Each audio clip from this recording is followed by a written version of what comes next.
You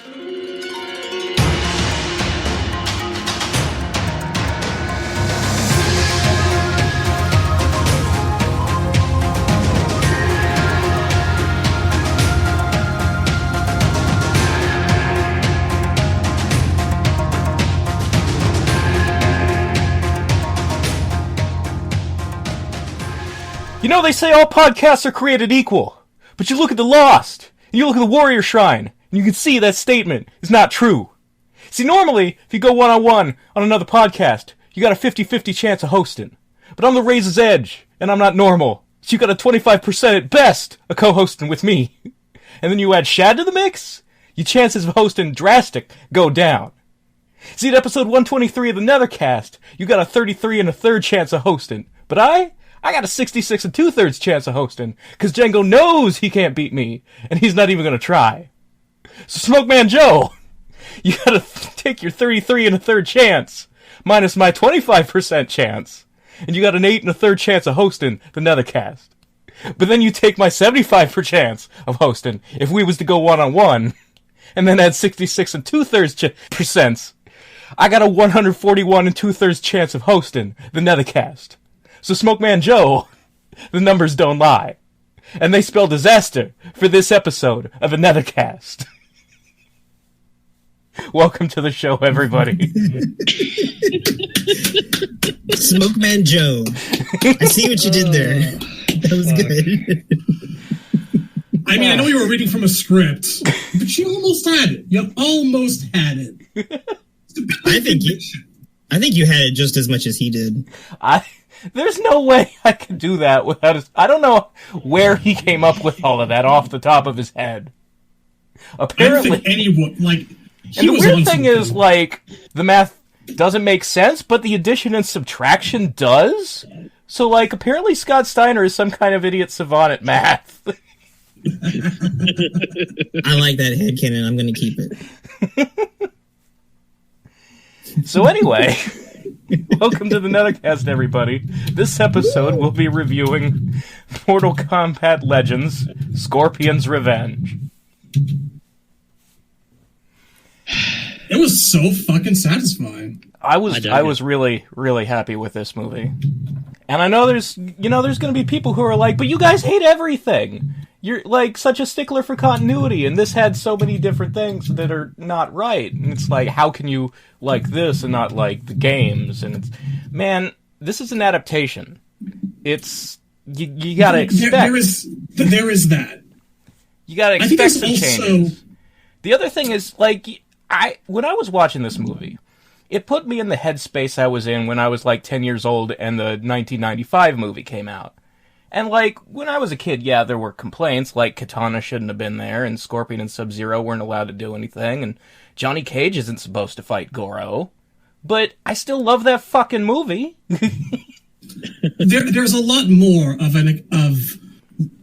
there's a lot more leeway when it's not an actual in-series retelling of the actual supposed to have taken place. You expect the games to be, like, the alpha canon. They're supposed to be the main through line that everything follows. So when they change stuff, it's like, well, fuck, now we have to deal with this being the real thing, and I don't like it as good. But when a movie does something, it's like, I'm just gonna take it for what it is, you know? Maybe this will get sequels that will go, you know, certain ways and try new things, and it's like, it is a chance, on some level, to see if alternate versions of things work or don't work. For example, I actually kind of like Scorpion finding out the truth and getting to fight Quan Chi now, because it lets him be his own man in MK2 and 3 like he was in the original games. Now that he actually knows he's murdered an innocent man, he's got all the more reason to actually look out for number 2. There is an interesting twist about that where, like, in the games, Bihan's not completely innocent. So, like, the fact that he's still a bad person and that he goes to hell when he dies and that Scorpion doesn't really have that much to apologize for is, like, a valid thing. But in this movie, it's like, we don't really get to see much of who Bihan is, and certainly he was innocent completely this time around. So it does make Scorpion more of a guilty party, and I wonder how they will treat that if they do get sequels and we see Kuai Liang, like, confront him and stuff. But we're getting ahead of ourselves. Let's start at the beginning. Yes. So, the movie opens on a scene of Hanzo and his son Satoshi watching an actual scorpion fight off an anthill. I thought this was a cute touch. They were doing a thing. They were doing a thing. It's nice to actually have the scorpion be titled metaphorically. It's a reference and not literally a guy covered in scorpions or a guy who was given the soul of a scorpion or something a bit too on the nose like that. It's good. It's resilience. I can dig it. Yeah, there is the the Conquest version where he's literally possessed by a scorpion creature. It is really inspiring to sit a kid down and put the scorpion in a fight against a million very, very, very tiny enemies and watch it just mutilate everybody. And be like, look, you can do that too if you get really big. I have to wonder. That's why I love the scorpion. The scorpion is this what that would look like in nature? Do scorpions actually just flail their tails around and smash ants? I don't think that any of the depictions of violence in this movie actually happen that way in reality. So I do wish that were the case sometimes, but sadly not. Because there's some weird violence in the movie. It's like, oh, those physics are interesting. How do that happen? Okay. That's true. They do. Still somehow more believable than a lot of those X-rays and. I mean, they're certainly blows, but they're certainly game inspired. I mean, it's not as bad as Katana bouncing off her ass. I guess. Fuck's sakes. That one pisses me off because they had a different one, like all drawn up in concept art. That's way fucking better. But instead, they do MK Armageddon. Fucking what is it called again? Fucking the air combat. Oh yeah, it was just called air combat. Yeah, it was just called air combat. That's what her fucking fatal blow is in 11. It's just fucking air combat and just more stabby stab shit, which is the same shit she's had for the past 2 games for super moves. Just stab you. Like, no swiping with open fans or anything. Like, ugh. Fuck Katana. Well... I'm getting off topic. Let's focus on the positive. Let's not talk about video games. So I've never actually seen a live scorpion under attack by an entire anthill. But did not go well. Yeah, I have to imagine that there is less smashing with the tail in real life. Because that thing basically works like a ball and chain in this cartoon. I don't think scorpions actually work that way. I was really pleased to see that they got Harumi and Satoshi's names right. Yeah, there was a little concern about that when the cast list got out, and we noticed that Satoshi was being voiced by an actress, the same one who voices Katana, incidentally, and that Harumi's name wasn't in there. And I figured at the time that it was going to be what it is, that like they usually get women to voice children because they have the higher pitched voice. Mm-hmm. Yeah, and now we know why. But it's also just nice that it's not Kana and Jubei, you know? Yeah. That they actually went with the names from the game. Let's hope that's a standard going forward. Well, you know, I kind of like the name Jubei. Like, it's an actual, historical ninja name, which kind of fits with Scorpion's name being Hanzo, as in, like, Hattori Hanzo. I like Onimusha, too, a lot. Yeah, so it is kind of a shame that Jubei isn't the canon name, But I would prefer that they use the canon name, whatever that name may be. I prefer the canon name as much as it's important for a small dead child who's part of a backstory. Moving on. Well, we actually get to see Satoshi, which we usually don't. This is actually kind of a first, yeah. There was a little bit of like father-son bonding in the Legacy episode version of this. But in this one, he also gets to like fight back a little bit when the ninja attack starts.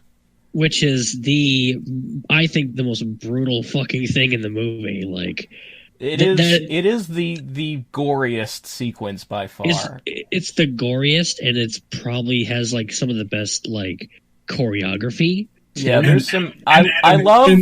I love the part where he has the sickle and he has to like hack the guy's arm off with multiple swings, and then the guy looks over at his stump and doesn't even really like react. Like he doesn't have a surprised facial expression or anything. He's just like, "Oh, my arm's gone now."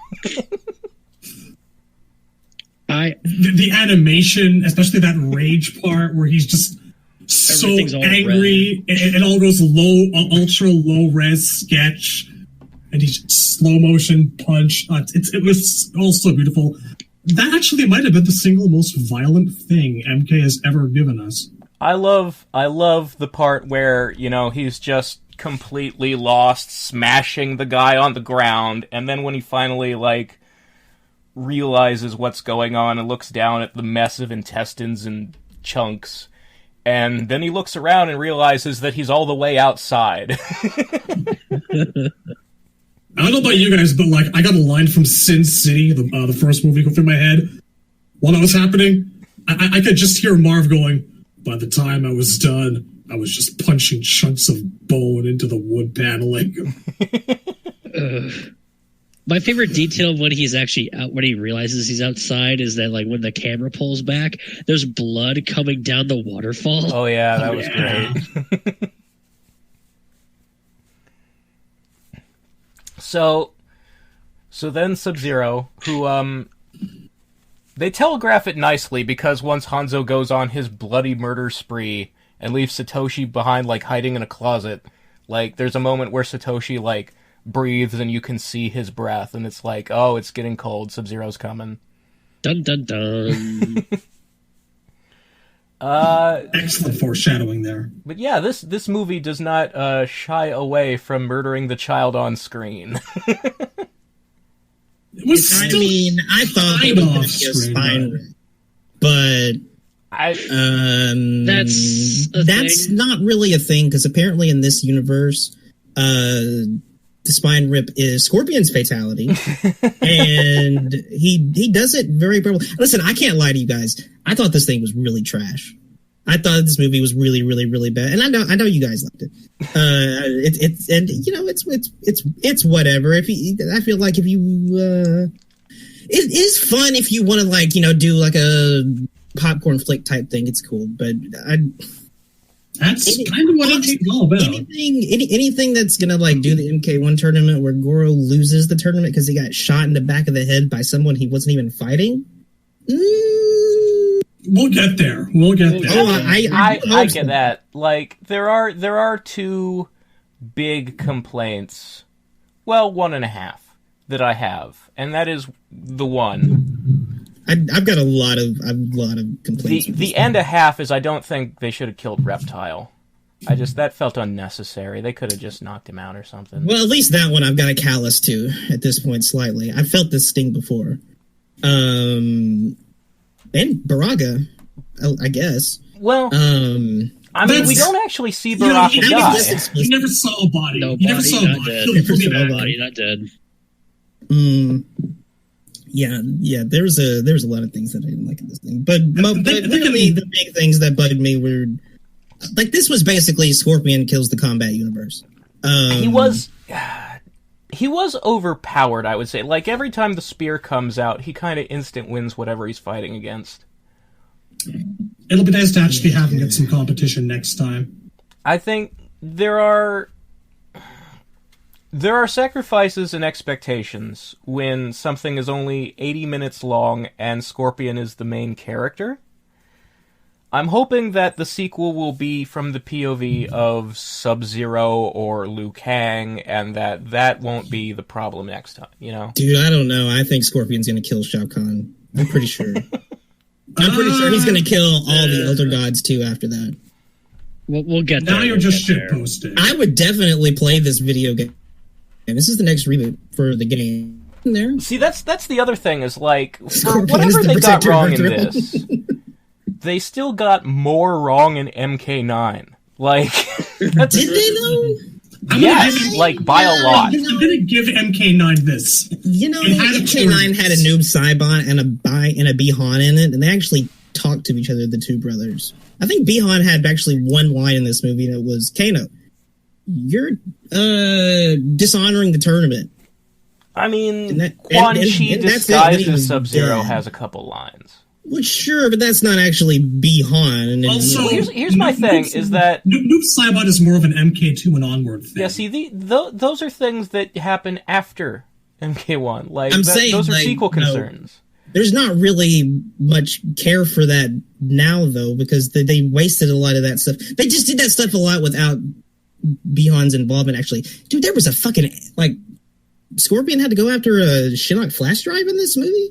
Like, there's a lot of shit that was like, I don't think mythology is happened in this universe. There's not that much to support that. It didn't, and that's the unfortunate thing, but I think that we should probably get to that, actually. I don't actually ever expect to see mythologies adapted or referenced ever again. It's a very hard thing to adapt the beginning of a saga when that saga has an episode 0 and not cut corners a little bit.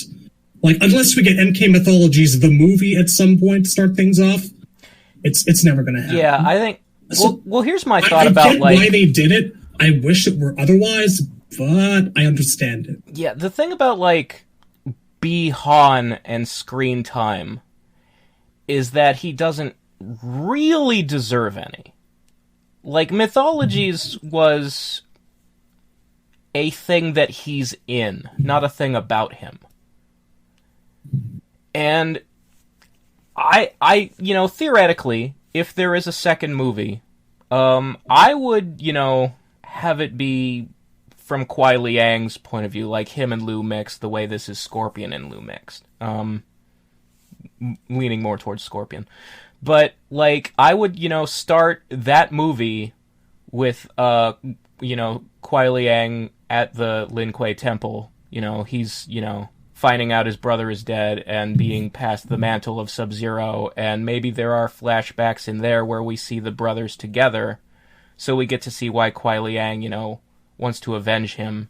Why... It's annoying to not even know why Bihan was there at the tournament in the first place. Like, he wasn't at any of the meetings on either side, or, I guess the Netherrealm's side of being, like, fighting. I mean, there's an Outworld. entire, banquet hall full of people who were just invited to fight, and quite frankly, in the old timeline, that's what it was. Bihan was that's cool, invited but not to when fight. It's Bihan, the fact that though. he was also, like, that he accepted the invitation because he was trying to assassinate Shang and collect a payday is a secondary concern.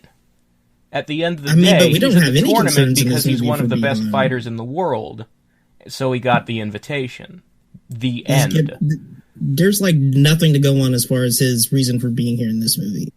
There's no agency. There's no point for him to even really be at the tournament. Got an Like, invitation one is all thrower is all line that would I have been need. nice Like, to know I think who he was fighting for. Which side was he fighting for? Was he representing who? Who was he? What was the deal? Like, I don't know. He's here to get killed by Scorpion. I'll say this. Those are questions that, if they deserve an answer, would be answered in the Kuai Liang focus part in the sequel. Man, dude, I don't want a fucking sequel to this shit. This shit, man. Well, I'll say this much. I'll agree with you in as much we've kind of lost that personal angle between Sub-Zero and Scorpion in modern days. We're like, again, more things are Quan Chi's fault. So, as a result of not adapting mythologies, Scorpion isn't even being killed by Bihan anymore. He's being killed by Quan Chi. And that's a goddamn shame. Just like Legacy. So, like, that kind of personal aspect the cycle of revenge only really starts, I guess, with Kuai Liang and Scorpion. So, yeah, there is something lost there. I give it that. I mean, that again, is a shame. That's one of my nitpicks. I'm looking at this movie as though it was, like, it felt like from the golden age of the 90s when we got MK Media. And a lot of that stuff was made before Mythologies. And yes, we're after Mythologies now, but in terms of, like, the headspace I'm in when I'm watching a Mortal Kombat cartoon, I have seen so many adaptations of Mortal Kombat media, and each one does things, differently, and the one constant across all MK media, including the games themselves, is that before he becomes Noob, Bi-Han don't fucking matter. He's the most, like, to me, Bi-Han, without the Noob Saibot part, is just, like, classic Sub-Zero, the non-canon character from Ultimate MK3. It is weird, though, because, like, I don't think anybody was important in Mortal Kombat 1, or more important than, how you're saying Bi-Han was in Mortal Kombat 1. I mean, dude, I was there playing those games in 96 and 97 at the earliest, or at the latest. It was 96, 97. That shit... I mean, I know I was there, and I was reading the bios, and I loved that shit, too, back then. That's the kind of shit that got me in there. Man, those intros were sick, all that shit. Yeah, I mean, I'm just saying, from I my loved point of Sub-Zero view, back then. A lot. Like, I loved Sub-Zero. But in MK1, they were all kind of... for the most part, on that even playing field, except for Raiden, who got a cool reboot in Mortal Kombat 2. Well, no, look, see, here's the thing, is that, like, before Mythologies came out, Bi-Han, to me, was just Sub-Zero's backstory. Like, I consider Kuai Liang the actual Sub-Zero. I think MK2 is the first game that has Sub-Zero in it, and that guy in 1 is just some jobber.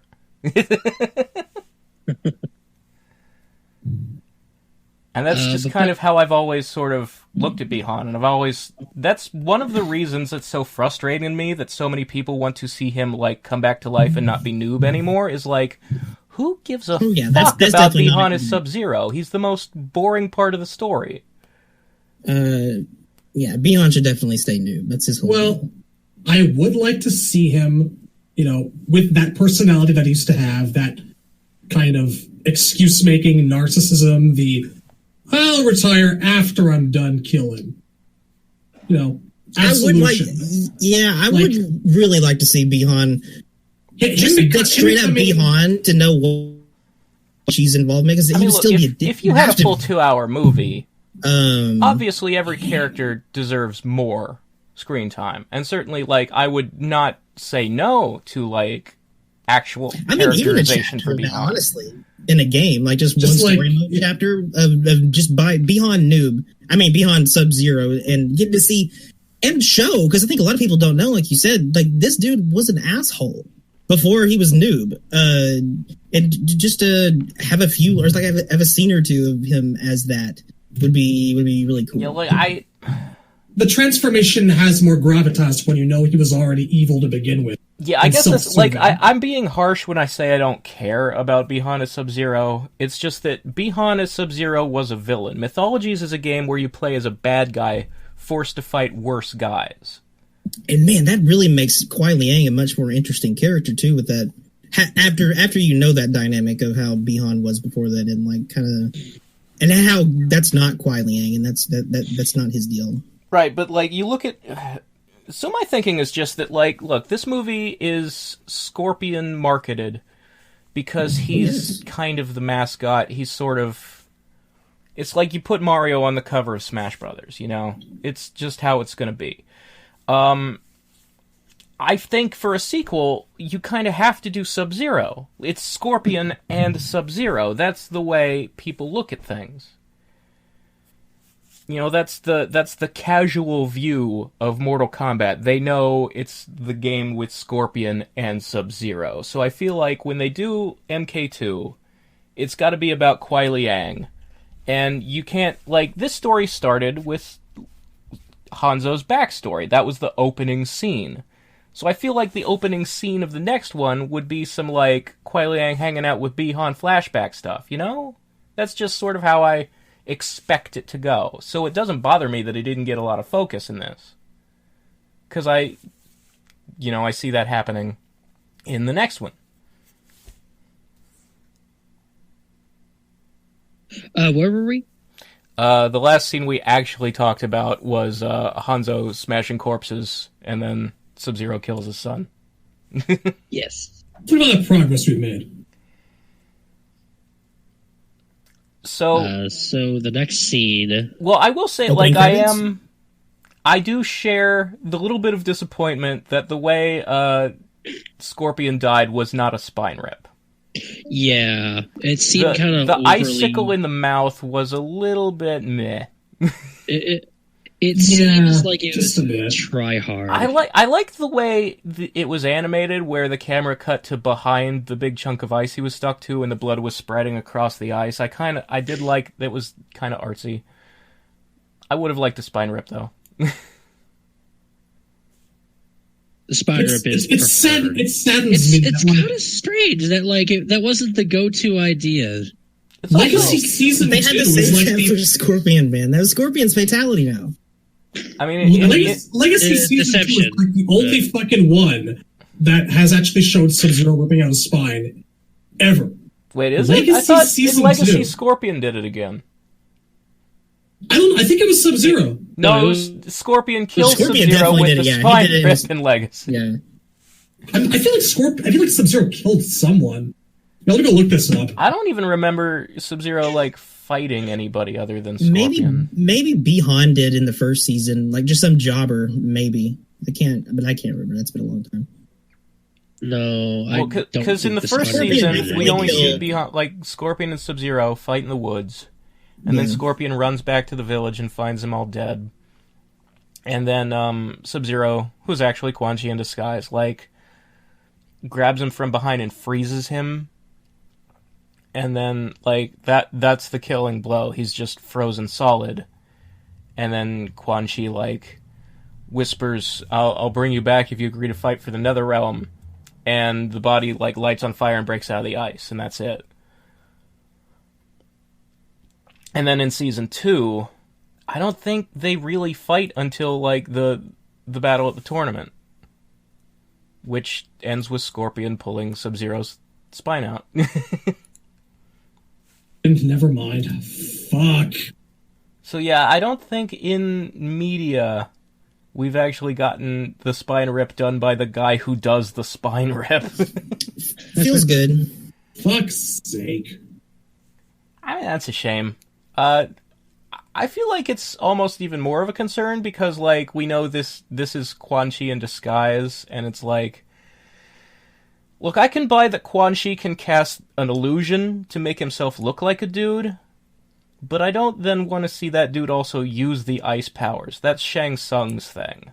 Yeah, like I said, I don't like the whole legacy thing. You know, like, if it was just a disguise, like, if it He's was just an just doing illusion, we know Shang Quan Tsung's Chi can do power. illusions. And But- I mean, in Mortal Kombat 9, at least, there was implication that he, like, used that sword? Yeah, he uses a Some sword in heroes the chosen. flashback he shows. Yeah. I always imagine, like... Because the thing is that illusion that he shows in MK9 is fucking fake. And Legacy and this cartoon and the Kittleson comic all showing it the same way where Hanzo was actually at the village. In a scenario where that's the case, yes, he'd need a disguise. But in the old timeline, Scorpion wasn't even present for it.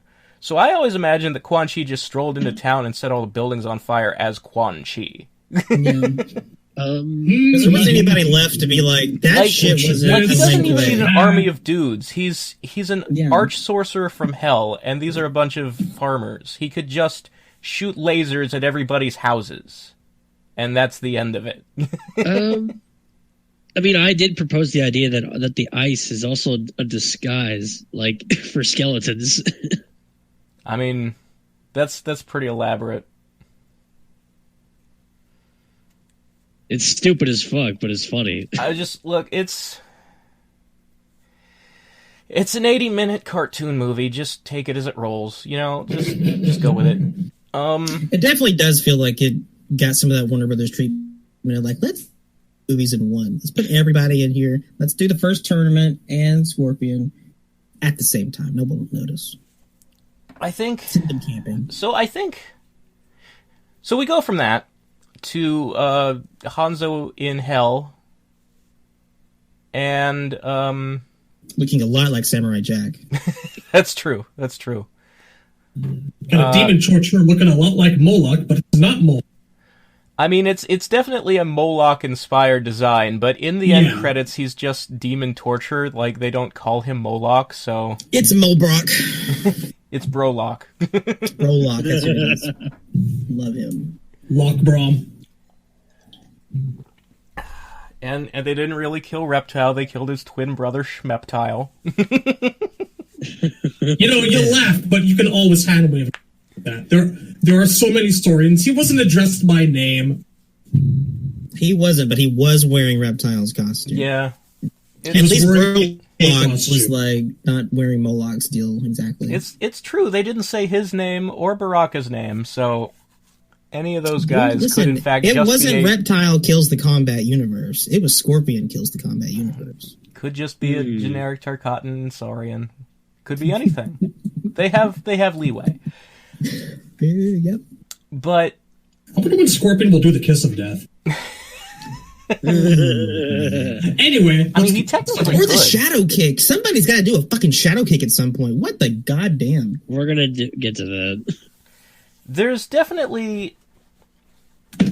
a feeling that they were working towards a sequel. That there are arcs, like Johnny is learning things, and we'll get to it. So the one thing that I really liked about, like, the Scorpion gets free and slays all the demons and marches his way up to Quan Chi and demands to be resurrected business, I like that because, like, that's kind of how I always pictured it. Like, back in the 90s, we had, like, in the age of Defenders of the Realm and the Malibu comics and stuff, it tended to be depicted as though, like, when Hanzo died, he was so angry that he just fought his way out of hell, and that's how he got himself resurrected. So to see him literally fighting his way through hell and finding, like, the demon in charge and demanding to be resurrected is kind of on point still. Now I'm reminded of that episode of the Boondocks where Stinkmeaner fights his way out of hell. I'll be honest, actually seeing it happen is, for me. I know that it's been a very, very long period of time that we've known that Quan Chi is responsible for him coming back, and it's always been strange actually seeing the deal being made. Like, over years, we've kind of lost that bit of drum. Hey, dead guy, Seeing it from the beginning takes away a little bit of that. But again, that's not this movie's fault. It's just that I kind of miss seeing Scorpion as a dead guy first and foremost. I don't know. I'm fine with it. Like, I guess whenever you're faced with, like, one of these adaptations, or even like going back to MK9, that was like the first time that we actually got the original 3 games or something retelling them with actual cutscenes. So it's always going to be a question of, like, how did you imagine it and how does this match up? Yeah. So this is one of those things where it does match up with what I imagined. I do think, like, in terms of, like, explaining certain things, the idea that, and this is going back to MK9, that Scorpion is actually fighting for the Netherrealm in the tournament, even though the Netherrealm's not an actual, like, part of the competition. Yeah, it's Outworld versus Earthrealm. Like, if we have to deal with the fact that, like, Quan Chi is going, hey, I'm going to volunteer a fighter for, like, I'm not from Outworld, but I want to help out Shao Kahn. at least now we get to see, like, the ulterior motive. Like, I actually like the idea of, like, the Shinnok's amulet equivalent being on Shang's island, and that this whole thing is just a cover so Scorpion can steal it for him. Like, if we're gonna have a universe where mythologies didn't happen, and we need to explain why the fuck would Quan Chi give a shit about the tournament, I'm totally down with that. The idea that it's actually cover and that he's stealing some treasure. I think he really wanted to bone Shang Tsung with that roofie juice he was given.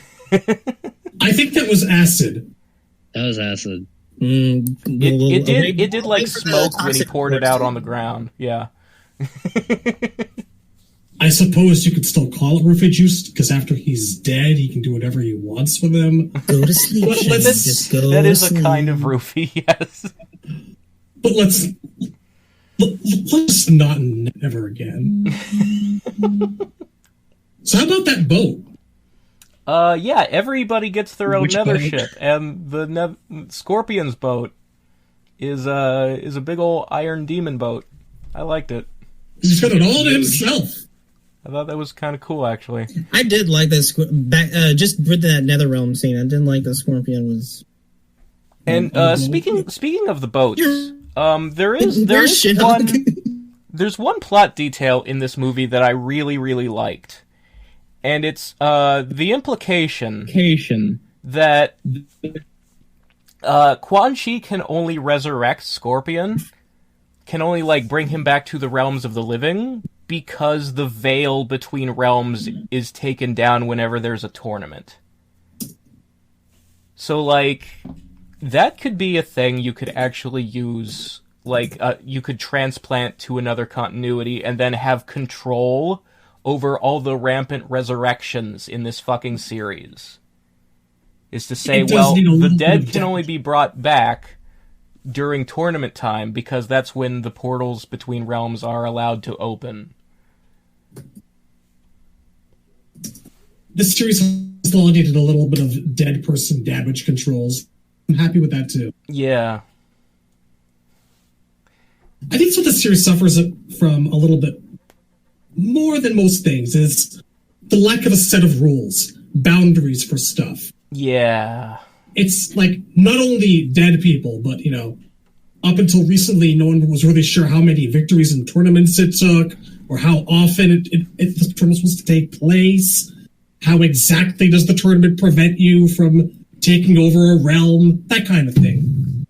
So actually setting boundaries. Dude, I still don't know, man. You establishing in the back of the head. Well, totally so cool. That's another thing. I'm not sure. Did Liu Kang have a fight? Was it just Katana? Liu Kang had two fights. He fought Goro. He actually, that was the end of the fight. He was about to be finished him. Oh, so he didn't technically have two full fights. He did. But the other, that's another thing. Like, the rules in this are basically like Battle Royale Hunger Games. Like, Shang picks your first opponent and teleports you in them somewhere, but then the rest of the tournament consists of whoever makes it to the palace gets a fight with Goro. So you have to, like, fight each other in the jungles, and whoever gets here first has a chance. And if, theoretically, if that guy loses and there's still some people left on the island, they could make it to the palace and get their fight with Goro too. So, like, it's just... I do wish they would have said that. They kind of did. Like, it's not the most, like, clear exposition. It's not like somebody sits in front of the camera with a script and, like, reads out the rules of the tournament. But, like, there is that that's scene. Never good. There's that scene where Shang and Quan and Raiden are in the throne room looking at, like, the animated map, and they talk about it a little bit, and that's where you get the idea of the rules are, like, once the tournament has started, it's a race, it's a competition to get to the palace, and anybody who makes it into the palace gets a Goro fight. And again, I'll give MK9 that. It actually seemed like a sort of tournament with loosely established rules about who can participate and find a single person, but I do miss, like, Shang officiating over fights. Yeah, so my feeling is, like, in my head, there was a bracket at MK1. Like, there was an actual, 32, 16, 8, 4, 2, Liu versus Goro. Like, there was a structure, and it wasn't just made it up as he goes. I don't know that we're ever going to get that movie, ever, or even that in a game now. So, between the two choices of MK9's Shang makes up the bracket as he goes versus this movie's Hunger Games, I will take the Hunger Games because it's trying less hard to piss me off. Dude, I can't fucking take that army shit. There was a black dragon fucking army shit there. That's totally cool if they kill people. Which I'm like, if you can do that, why can't Raiden, if he can't even do it himself, which he kind of feels like he should be. So logically, Raiden should have been able to just fry those guys because they weren't part of the tournament. If Raiden thing, because they did say that in the movie, they did. Yeah, like he's not allowed to interfere in the tournament. But Shang specifically points out that those guys aren't in the tournament. So Raiden could have just killed them all. So I have to imagine that the fact that he didn't is more like, maybe he just wants his guys to handle it as like, oh, they can do it, they need the training, this is part of their... I mean, that is the Raiden I know. Yeah, this is part of their getting better. Like, this is... If... Not like the last chance Earthrealm has here or anything. Nah, they got this army. Well, look, Plus, he finds watching Johnny suffer kind of amusing. That is established. Look, my preference for Raiden's characterization is 100% always that if the mortals can do something for themselves, he should let them do it for themselves. His purpose is to facilitate their character growth. Not to hand them their fucking blankie and, here, take a nap. Hey man, go ahead and suck your thumb. I got this. That's not what he's there for. It's called Mortal Kombat, not God Combat. I do wish that he would stop doing things where he's like, damn it, I regret not helping that guy out just 2 seconds ago. Now I'm going to intervene. That would have been, had a great case with that. The proper way Jax. to write a character... Why didn't he do that right before Jax got his arms? Like, come on, man. Raiden was busy in that scene. He was in another room talking to Scorpion. Okay, yeah. Yeah, he was occupied. He couldn't do both things at the same time. He was indisposed. That's the problem with being a god. People think you can be everywhere all the time, but you're just one god. You can teleport, but you're not literally everywhere. You just move from one place to another. You have to be like up on the top of Kami's lookout looking down to see everything. Yeah, and like overall, like I will say one of my favorite things about this movie is Raiden's characterization and his voice actor. Mm-hmm. And best Raiden in 20 years. Voice actor is definitely a big step up, yeah. There have been, I look at the YouTube comments on trailers as this was coming out, and people kept, complaining that it's not Richard Epcar, and I just want to say, man, I fucking hate Richard Epcar's Raiden. Like... Yeah, full stop, rage, hate. It's not good. Fuck you if you like Richard Epcar's Raiden. I can't take it anymore. The guy sounds like Bayformer's Optimus Prime. He's always maximum volume speech man. There's no fucking nuance in his performance. This is the way I wanted to for a very long time now, and it was so good. And it's probably the reason I'm as pleased with this film as I am. All plot concerns aside, I can't complain about Raiden. Everything about Raiden was great. Yeah, like he always sounds him do his fucking job too. The whole movie, he sounds calm, like he's confident they got this. He knows that they can take care of themselves. He believes in them, and he doesn't worry. He doesn't stress. He's a proper mentor figure. I'm so tired of fucking. Epcar's Raiden sounds like he's always worried, or that, like, he can't handle his job.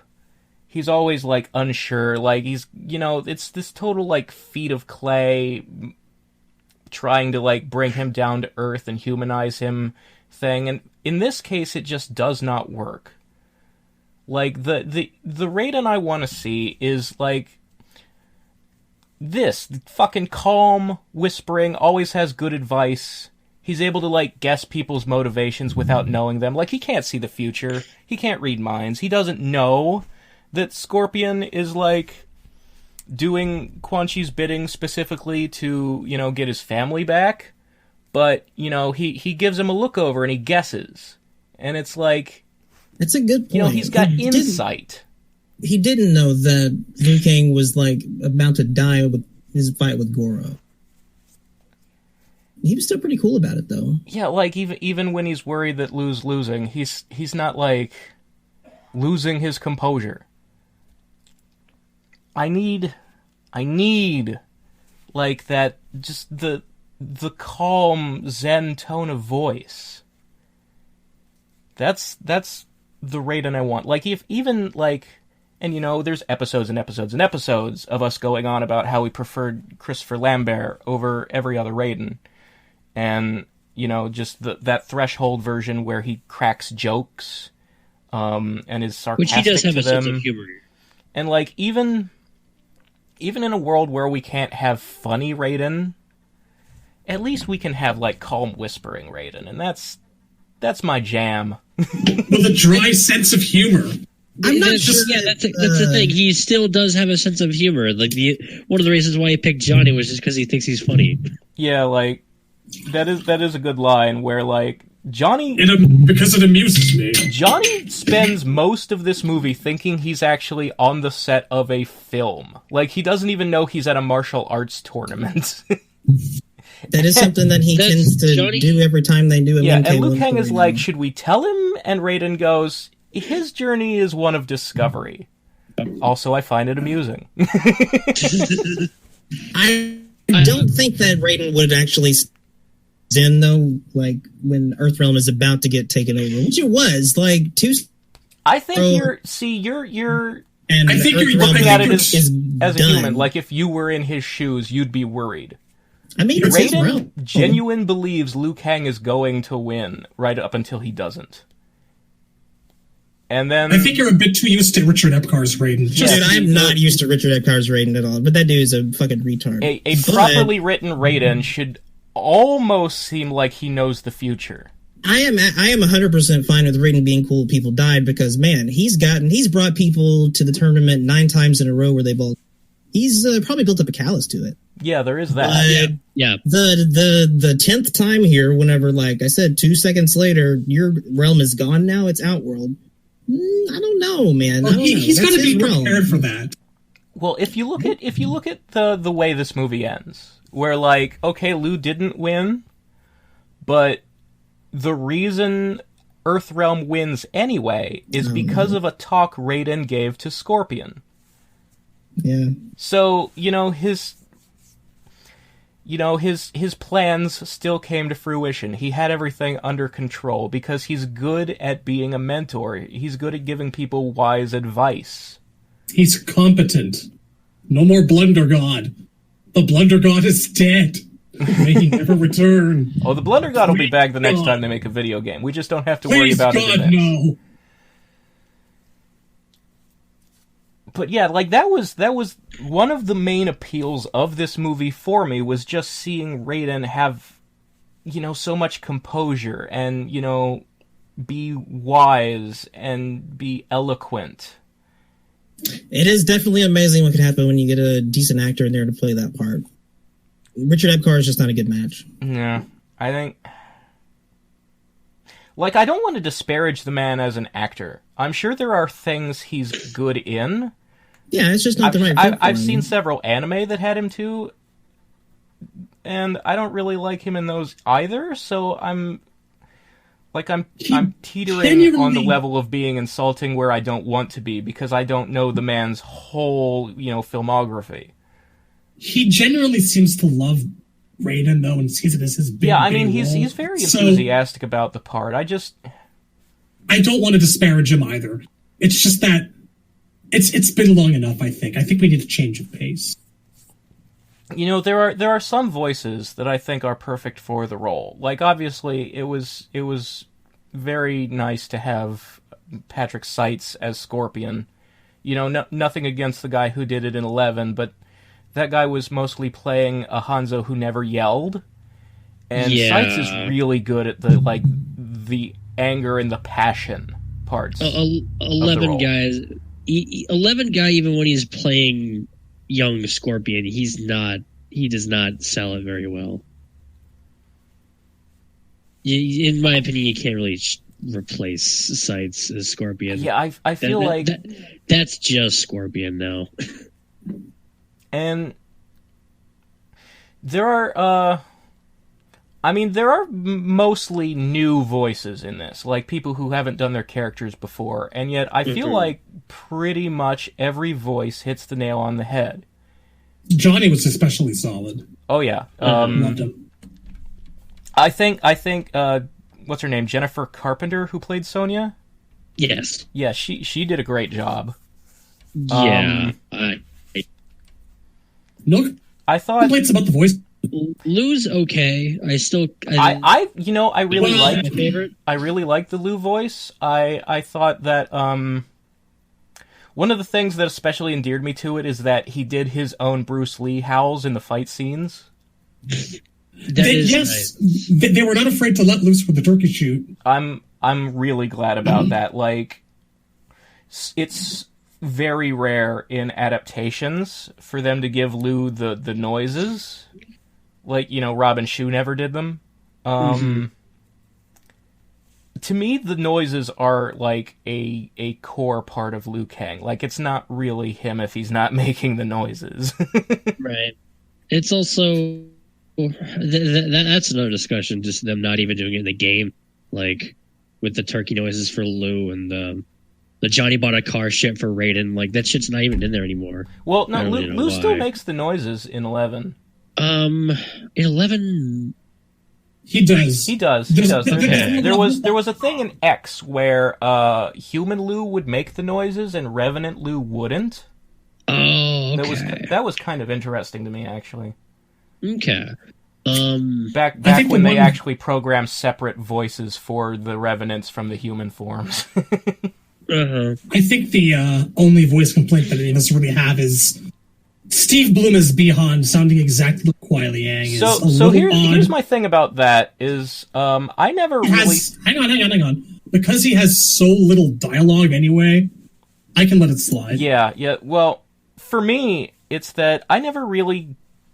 Steve Blum doesn't connect as Kuai Liang to me. Like, I like his voice. I think it's fine. But in my head, when I imagine Kuai Liang, I hear the MK9 guy. So, Steve Blum as Bi-Han, I think is perfectly acceptable, especially because it makes me wonder if he'll get to play Noob Saibot, and I think he would be a great Noob Saibot. Mm-hmm. What, you don't want the Nazgul voice? Not so much. Not even a little bit of processing? They could maybe add a little processing to it, but I just... Yeah, like, if you filter... Steve Blum is really good at, like, dark, gravelly voices. I think he could do a great Noob Saibot. I'm open to it. But yeah, like all the voices, pretty much across the board in this movie, are good voice acting. Like, Sonya especially is kind of a hard role to nail. Like, you want to sound like sort of a bitchy masculine woman, but you also want to be endearing and not so bitchy that people hate your character. Mm-hmm. I think they really found the sweet spot there on Sonya in this one. It's almost like you can find people who can act and just be a little bit angry, but not entirely. And you're good. What? It's almost you like didn't like her as much as Rhonda? Dude. Rhonda? Best actor in the world. Did I say the performance is absolutely irredeemable trash? I didn't say that. I didn't say that at all. Man, I was hoping for... Didn't happen. One thing I want to mention, because like Razor said, the Liu guy gets to make his own Bruce Lee noises. This is the first time that Patrick Seitz actually gets to say. Oh yeah, he finally gets to say "get over here" himself, and there's one in the intro with Daffy Duck. Yeah, I like that. That was cute. I think it's the same voice clip. But it might be still. the same clip, but I can picture Sights in the recording studio, like pacing back and forth, rubbing his hands together. Give me a moment. I gotta really get this right. Been waiting so long for this. Okay. I gotta say, it sounded really good. Like, I've been saying since 9, dude, you have voice actors now, stop using Ed, let the man say, get over here. Now, they're not gonna do that because Ed's trying to hold on to that Guinness record. So, it's a good thing we have movies now. He is, yeah. He likes doing that. He didn't want anybody else doing the MK1 announcer either. Because, if Ed goes HD. one game where he doesn't do it, then Charles Martinet's Mario is going to take that record from him. That's what an this is actual now. thing. Oh my God. See, I used to think that there would never be a time where I wouldn't want to hear Ed doing the part, because it would sound wrong to me. But now, if I hear it in future games, it's going to be like more like the MBC2 Morgan sprite. Yeah. It's everywhere. It just keeps on dragging on. Yeah, that's It's the other thing. Like, I don't actually think Ed Everything deserves around the it. record because he hasn't been re-recording it for every game. They've been using the MK4 Get Over Here since MK4. They are recycling a clip that shouldn't be legal in terms of holding the record.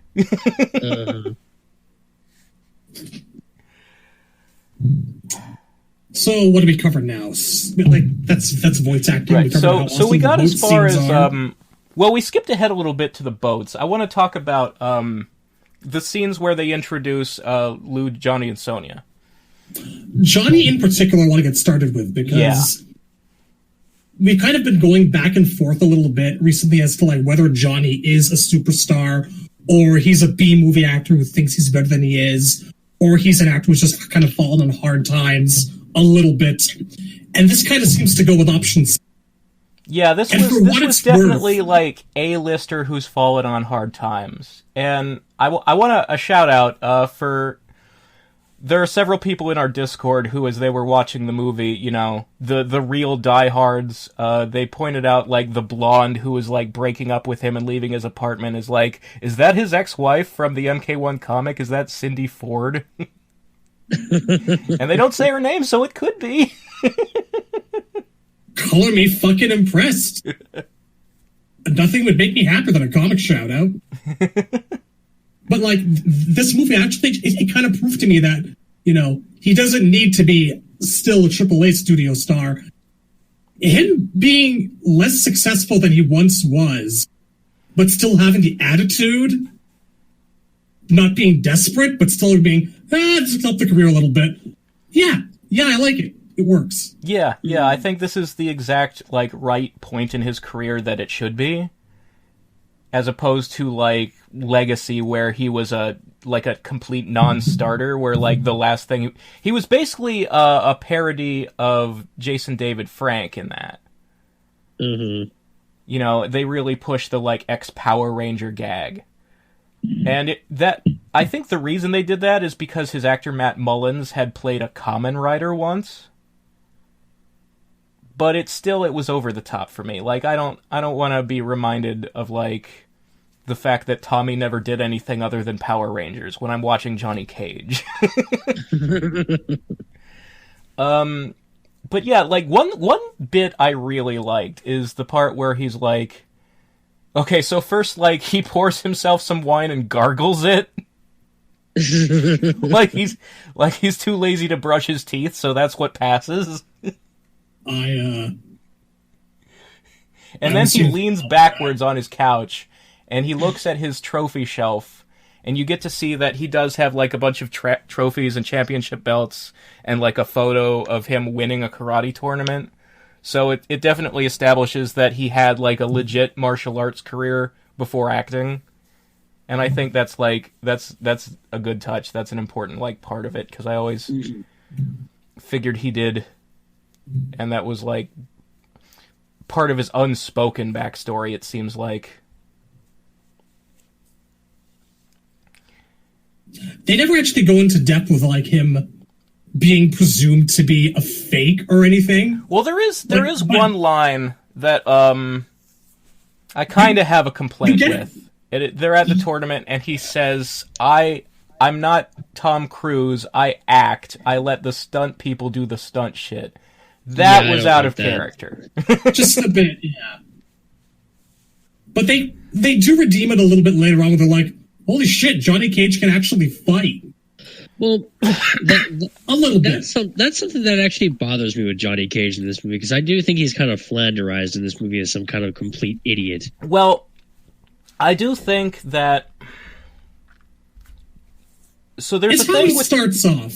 There's a thing with Johnny in this movie where, like... So he spends the whole fight with Baraka running away and basically lets Baraka defeat himself. And then when they're fighting the Black Dragon mercs, Sonya won't let him fight because she doesn't think he can. So he doesn't really get to let loose until in the dungeon at the end. And as a result of that, we don't go through, like, him getting to learn special moves.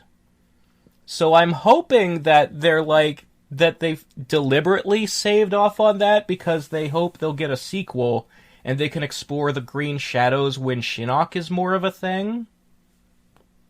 That's what I'm hoping they did it for. Like, they gave it a reason because they actually want to tell a story arc. Because that would justify it to me. Whereas if it's just them, downplaying him because there's not enough time and so many characters, that would be a bummer. I mean, he does get to do the nut punch. But there's probably some cutting room floor shit like, for this I would have liked to see some green shadows, so I'm hoping that they're going to, like, have him learn his superpowers in a sequel, and so they held off on it on purpose. I hope so. But yeah, then we get, Sonya is introduced she's, like, participating in a fight ring in China. And the payoff for when she wins that fight is to get intel from some guy about where that Kano's going to be at the tournament. There's a flashback during this fight to her training in the army and how she ended up as, like, Jax's partner. I thought that was well done. It felt like... It was a good little slice of military life moment without feeling too forced. Yeah, it felt like it, like, legitimized that aspect of it. Like, it looked very real world. It didn't, portray the special forces as 2 G.I. Joe. Like, it looks like actual army basic training. They're wearing, camouflage fatigues and everything. It's... Mm-hmm.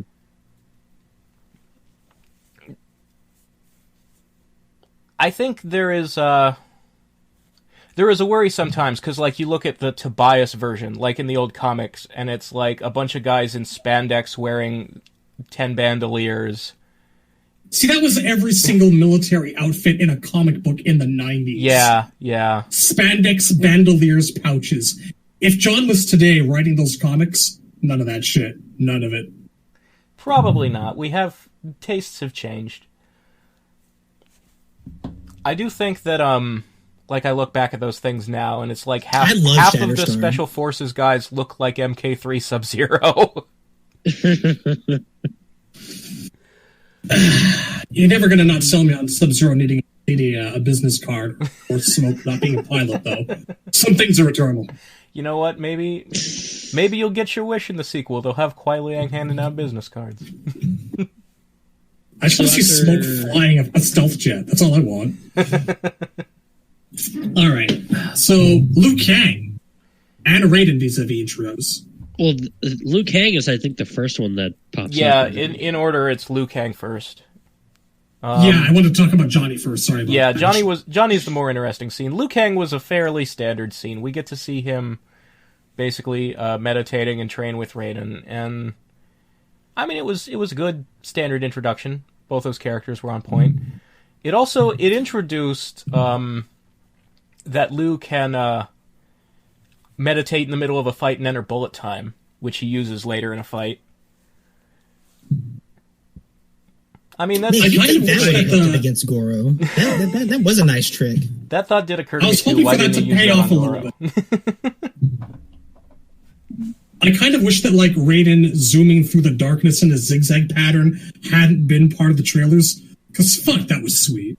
Right. It looked so great. It turns out everybody can do that in this movie because You know, it's kind of anime, I but that's kind of okay. wish that instead of him like zigzagging in an upright position, he had been doing the body torpedo.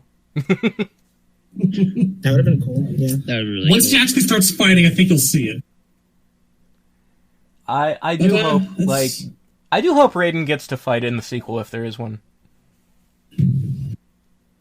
There is so much to talk about potential sequel wise. This entire thing was just baiting for a sequel all the way through. Oh yeah, it explicitly ends there's no on way. multiple There's no way cliffhangers. it's not happening. You guys are really getting your hopes up, man. It seems to me that this thing is doing fairly well. Like Hey, I've seen it. It's at least getting a lot of attention. You want to put MK and Hope together? Be my guest. It's like I've seen more marketing for this than I do for the DC animated movies, and those get sequels. So I mean, but that's not saying that much, though. I don't remember ever really seeing a marketing thing for the DC ones, except for like They just happen and they assume people will buy them, and they're right. yeah. I mean, I guess that's how it works. I saw them. I don't know where I found them. yeah, I just think so far it looks like it's successful. Like I haven't seen any numbers, but just based on the amount of like people doing reaction videos and reviews and like I go on message boards and I see people making threads about it. It seems like it's getting attention, that people are actually watching it, and that suggests that it's selling, and if it sells, it probably warrants a sequel, because these DC animated movies, the ceiling they have to hit in order to justify a sequel seems to be very low. Those also don't look the best, especially now. That's true. Those are Like, very low budget. But they are also 2 hours long.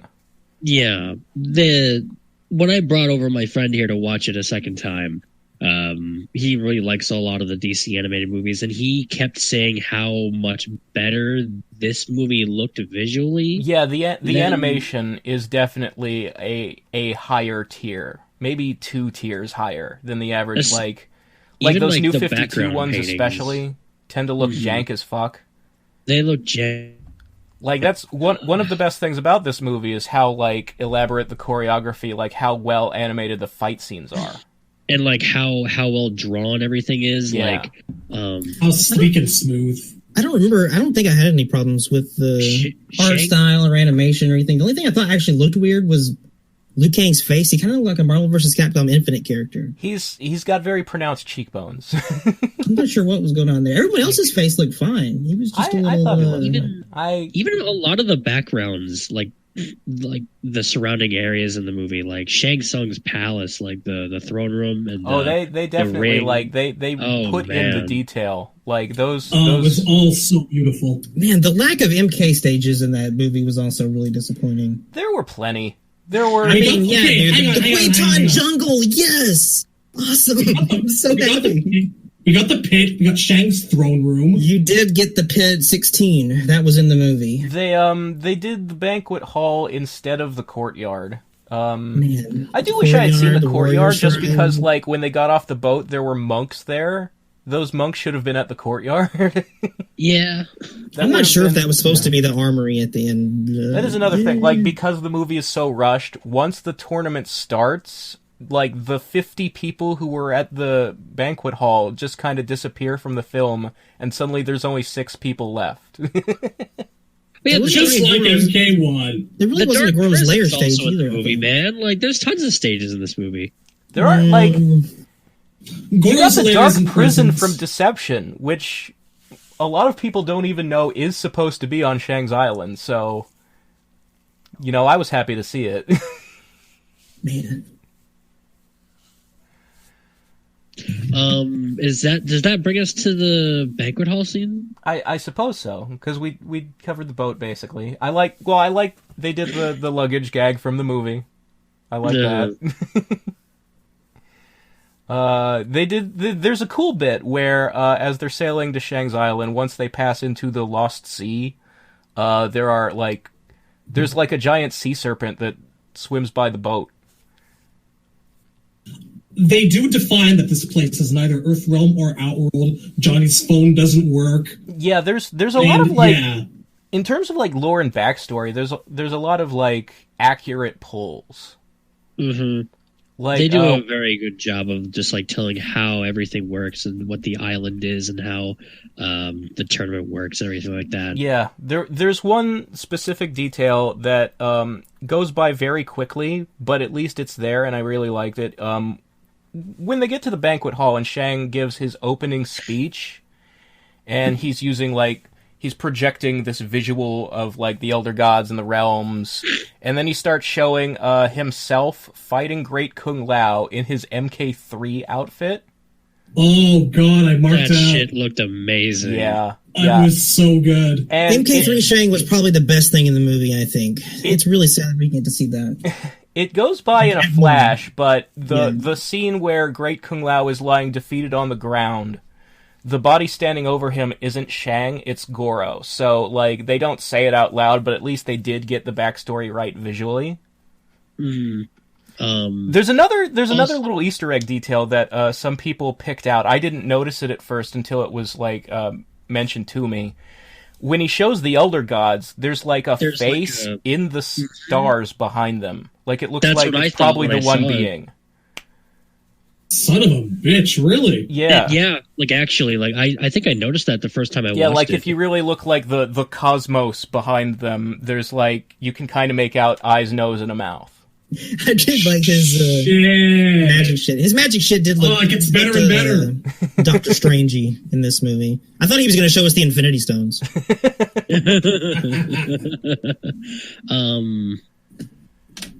Also, in that same montage, there's a shot of Khan's fortress. Oh, yeah. The sky's fucking purple. It was Outworld. It was the proper fucking Outworld. Even if this was the shittiest fucking movie ever, I would forgive everything because it had that shot in it. Happy days are here again, boys. They know how to find the reward centers, the pleasure centers of our brain, and poke them. Gently massaging them with the butt end of a spear. Let's talk about that banquet scene, eh? Oh, the banquet scene was fucking great. The test your might bit? Yeah, there were people doing test your might. There were all variety of Outworld creatures. Natara? Yes, Natara shows up. The fucking Natara shot, oh my god. Hey, do you fucking hisses at him. Yeah, and I love that despite that, Johnny keeps making aside mentions and she's standing there just staring at him why are you fucking talking to me? Are you real? Why are you here? What's wrong with you? And then see her wanting to murder him. Oh, and you know what? In terms of methods depicting Jax losing his arms. Here we go. There is an argument to be made that it should be saved for MK2. Or that he shouldn't lose them at all, that they should be sleeves like they were in the old timeline, because his story was actually about being insecure that he couldn't beat an Outworlder in a fight and wanting an upgrade. But if you are going to rip them off, I am so much happier with Goro doing it than fucking Ermac. This way Goro gets his big gravitas entrance. This is the Art Lean scene times 3. Because, if you remember in the 95 movie, Sonya starts fucking crying for Art Lean and she's never met the guy. The guy was Johnny's friend. Here she's actually got a reason to be doing this. Yeah. Mm-hmm. And it's they set it up so perfectly. It's well, the tournament hasn't started yet, but I'm your host. I'm going to provide some entertainment. It's a little bit, just like the Sub-Zero versus the Fouye guy. Let me demonstrate what you're all in for. And then the stomping of the beer mugs. Yes, the chanting. They all know what's about to happen. They're so psyched to see him come out. Oh, that was the entrance the man deserves. Fucking finally. It is so dumb that Raiden didn't interfere there. Really, come on. Well, again, Raiden was in another room with Scorpion. He was fucking busy. Like, it's much more important to talk Scorpion out of stealing the amulet. That guy's always like 60 seconds too late.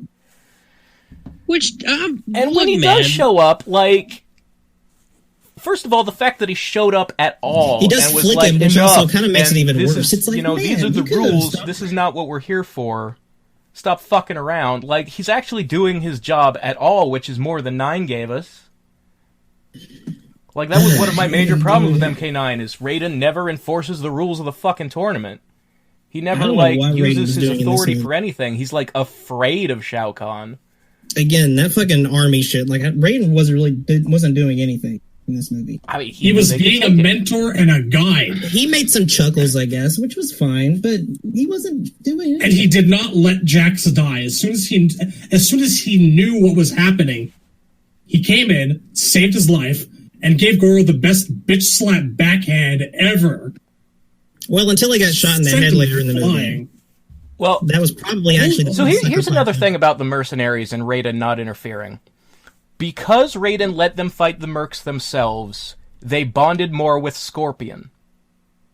Bonding with Scorpion. Which is important for the ending, where Scorpion... It wasn't as good as camping with Scorpion. Scorpion versus Liu was the end fight, and Scorpion was convinced, by Raiden's words, to surrender and let Liu win.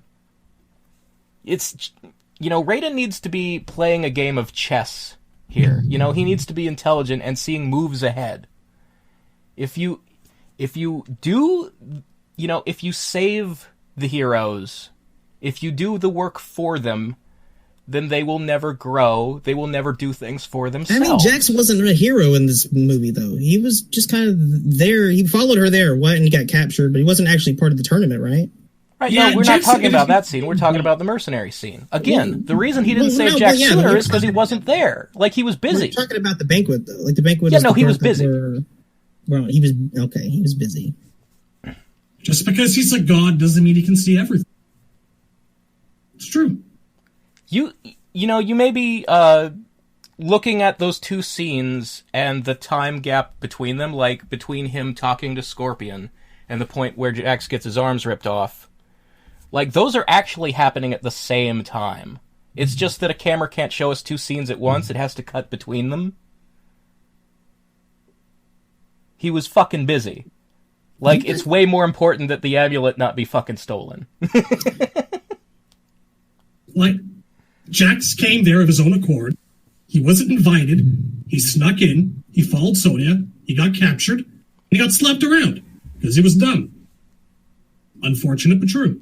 Like, at least to me, it just wasn't that much different than Ermac doing it. But was he actually fighting Ermac, though? Like, that was a fight. A tournament fight. The way that cutscene went, it wasn't a fight at all. I don't remember when it was in K9. It was in part 2. It was in the K2 part? Okay. Yeah. But, anyway, back to things I liked about it. I really enjoyed that when the arms got ripped off, Johnny's just in the background going, "Fake! These special effects suck." A champion all the way through. I gotta watch it again now. Fuck, I've gone there since we all watched it together. Yeah, I've watched it like 5 times now. Son of a bitch, man. I can't wait. Look, it's just, I'm reveling in the fact that something MK is making me happy again. That I'm actually enjoying myself with this fucking franchise. It's been a long fucking time. I started working on my chronology again for the first time, just because I actually felt motivated. But the other day I drew a picture of Shinnok, put it up on my Twitter. I haven't drawn anything in like 8 years. Look at this. Coronavirus keeping it at home, MK keeping us entertained, Razor being made happy. Magic, 2020, the year of magic. It's a brand new day, man. So Banquet Hall. Jax, arm ripping. What followed that? I like, when MK9 first came out, and they had Jax on the island being the one who she needed to free from the dungeon instead of, like, a team of randos who can, like, be killed off. I wasn't for it, but, you know, now it's growing on me. Like, I think it's because, if it hadn't been Jax, then Goro wouldn't have gotten, you know, the big rip off his arms scene. You know, it would have had less impact, Goro's entrance into the movie, if it hadn't been a named character. If it had just been some NPC that he beat up. So, in the context, I'm perfectly fine with Jax being the one who's at the tournament and thrown in the dungeon. And I do think, like, there is an interesting sort of... I guess you could call it, like, a feminism situation, where, like, in the old timeline, Sonya didn't, you know, she was the one who got rescued in MK2, and she actually failed to save her team in 1. And now it's, like, more balanced and even that she saved Jax, and later Jax will save her, you know? Mm-hmm. Like, I could see a person complaining about that, but I'm not going to. I'm fine with it. I think that, Sonya could be afforded more agency, that it is good for her character.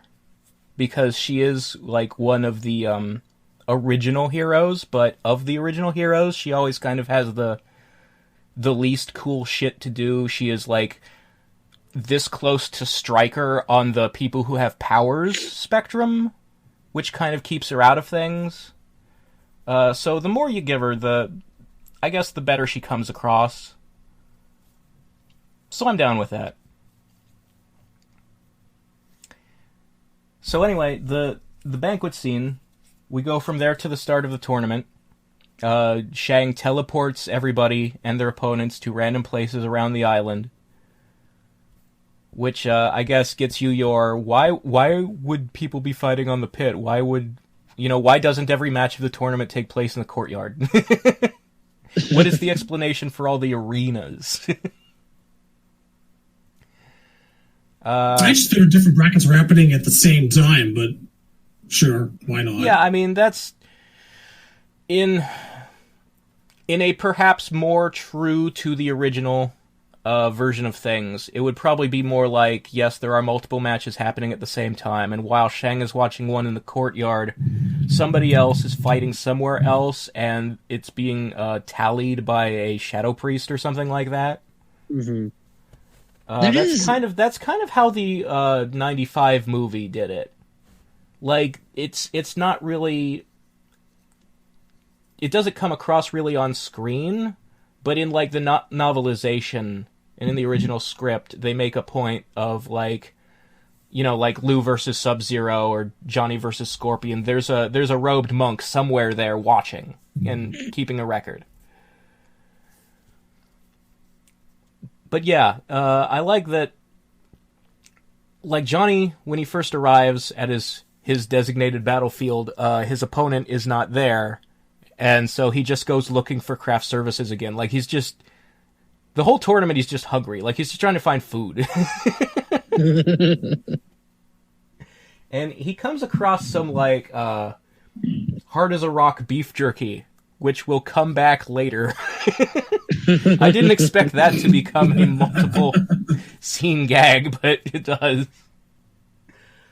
And then Baraka comes at him, and he spends the entire fight running from Baraka and throwing pots and pans at him, and the area of Shang's fortress that they're in is full of gunpowder for some reason, and Baraka accidentally sparks the gunpowder, and the place starts blowing up, and rocks fall, and Baraka disappears under the rocks, and we don't really see him die, so he's probably not dead. At least I kind of figured that the gunpowder maybe, I don't know, part of some deal with Kano, perhaps. It could be. But I enjoy the fact that Baraka lost a fight by necessity, but he didn't wind up looking like a loser doing it. That's true. Yeah. Like, which is really great. It was a really actually quick fight. Job out. Like, because Johnny doesn't really fight back, Baraka doesn't really get beaten. He comes out of this looking pretty good and kind of scary, actually. Yeah, like... It was nice. He definitely maintains some intimidation factor. And I like how he looks, too. He looks a little bit more Nosferatu-like, I think. Yeah, there's, his design is basically the one from MKX, animated, like, simplified. So he's got, like, white eyes like he did in X and stuff like that. And I always say, like, a big problem with Baraka's design is that the yellow slit eyes make him look silly. So anything you can do to mitigate that is probably a positive.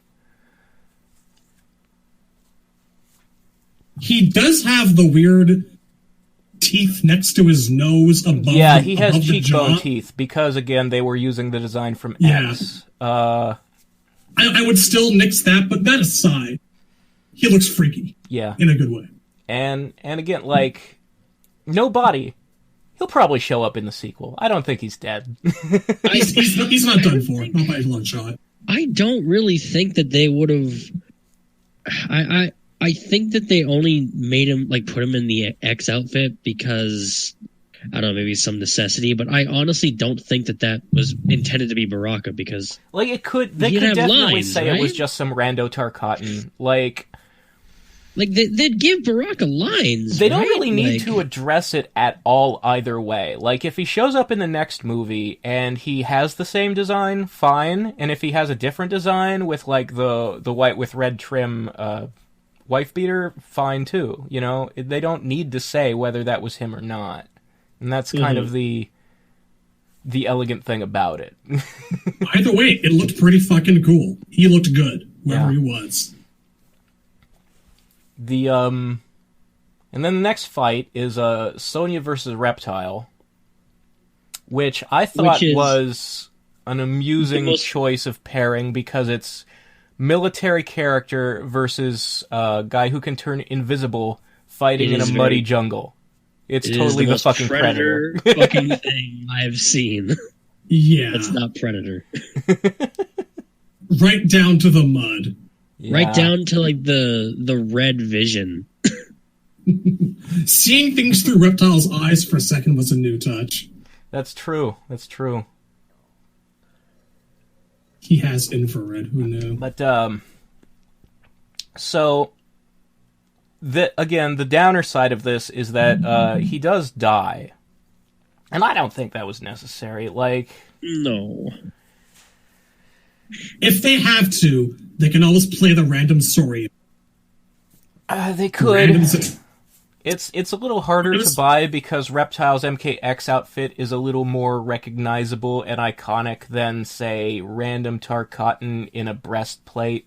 I think that if they just, like, gave him the Shaolin monks look next time, or I don't know, the name for the Alliance. I hope in sequels they have more freedom to do whatever design they want, and they don't just copy whatever the most recent game was. Mm-hmm. I would really like to see them sort of take things in their own direction with the outfits. Because when they do take things in their own direction with the outfits in this one, for example, turning Sonya's outfit from blue to green, they are almost always improvements. One detail that they kind of fucked when you see his severed head on the ground, his blood is red. Oh, yeah. I've always thought the green blood was kind of silly. You think so? I don't know why he would bleed green is the thing. Like, reptiles in the real world don't bleed green. Yeah, but still, it's a fantasy. It's like usually in a sci-fi setting when an alien race has weird colored blood, there's like some kind of logical explanation for it. For example, Spock bleeds green because where humans have iron in their blood, Vulcans have copper instead. I don't really see an explanation you could make up for why this lizard race that's already, like, green skin, spits green acid, the green blood is a little too much green, I think. It's over the top. I'm fine with him bleeding red. I can generally go either way. I only really request bleed oil. That's all I ask. Yeah, that's like Noob Saibot and the Cybers are the only ones who's like weird color too. Like, I honestly think like the weird thick teal blood that Devora has is a little silly. You know, I wouldn't mind if the Shokan kept the green blood from MK3 because they're not already covered in green. You know, like it's just because Reptile is already so fucking green that the blood is too much for me. I guess.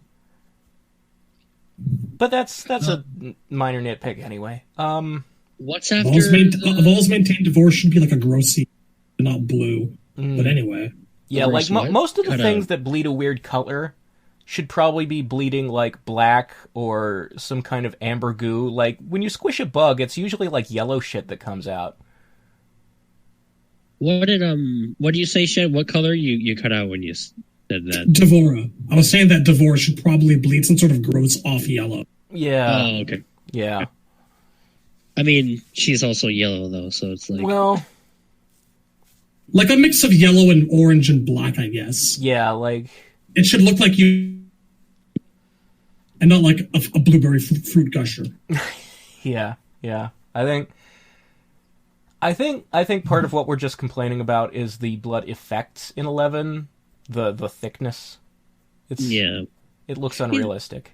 It was better in X. I kind of like the blood in the fatal blows, but I don't know. It reminds me of Right, actual movie. gushers like the No, candy. It just reminds fuck me of video candy. games. Video games are for fucking nerds. Yeah, Let's watch video games are back for to this nerds. fucking movie. So then we go to Liu Kang versus Kitana, and this was one of my favorite fights in the whole movie because of the dialogue that follows. And the bit at the end where she's like, "You're a fool, Shao Kahn can't be beaten," and he says, "I have something that no one in Outworld has, hope," and then she has this oh shit reaction. That is, I forgot what that tastes. yeah. So on several levels, this is something I've been waiting for fucking years. Because, like, okay, first of all, you look at Shaolin Monks in MK9 and how they had Liu and Kitana meet, and it's always Liu is being like this dumb, flirty personality that doesn't fit him at all. They actually met with dignity Yeah. in a conflict, sharing opposing points of view, kind of getting to know each other, and not having it be a forced romantic thing. Yeah, he doesn't, like, love tap her on the butt or say, "You're beautiful, who are you?" He acts like a fucking grown-ass man who's in the middle of a fight, but who's also, like, a nice person that doesn't want to fight.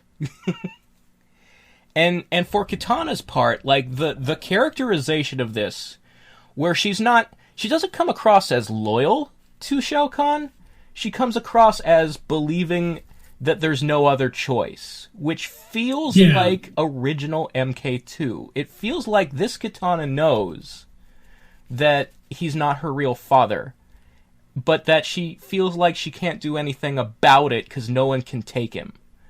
And then she meets Liu Kang and is like, oh, maybe there's someone who can take him. Maybe if I were to rebel, I'd stand a chance after all. And that is exactly how I've imagined Kitana to be since 1993. She wasn't at that last fight with Goro, was she? No. Okay, good. You are really going to harp on that, aren't you? She was off rethinking her life. It's just that It made works. me so fucking happy because we have had so many fucking retellings of 2 where they got it wrong, where she was under a spell or she hadn't learned the truth yet. And it is so nice to have a Kitana who seems like she actually knows what the fuck is going on and is waiting for the chance to turn on him. Finally. So, you know, say what you want about the changes. The things they got right, they got more right than it's been in a long time. And this is another example of that, and this is why it makes me so fucking happy overall. Like, I can deal with those other things, because the spirit is true. That's exactly... So You were cutting out again. It felt like MK has been... the atmosphere... right.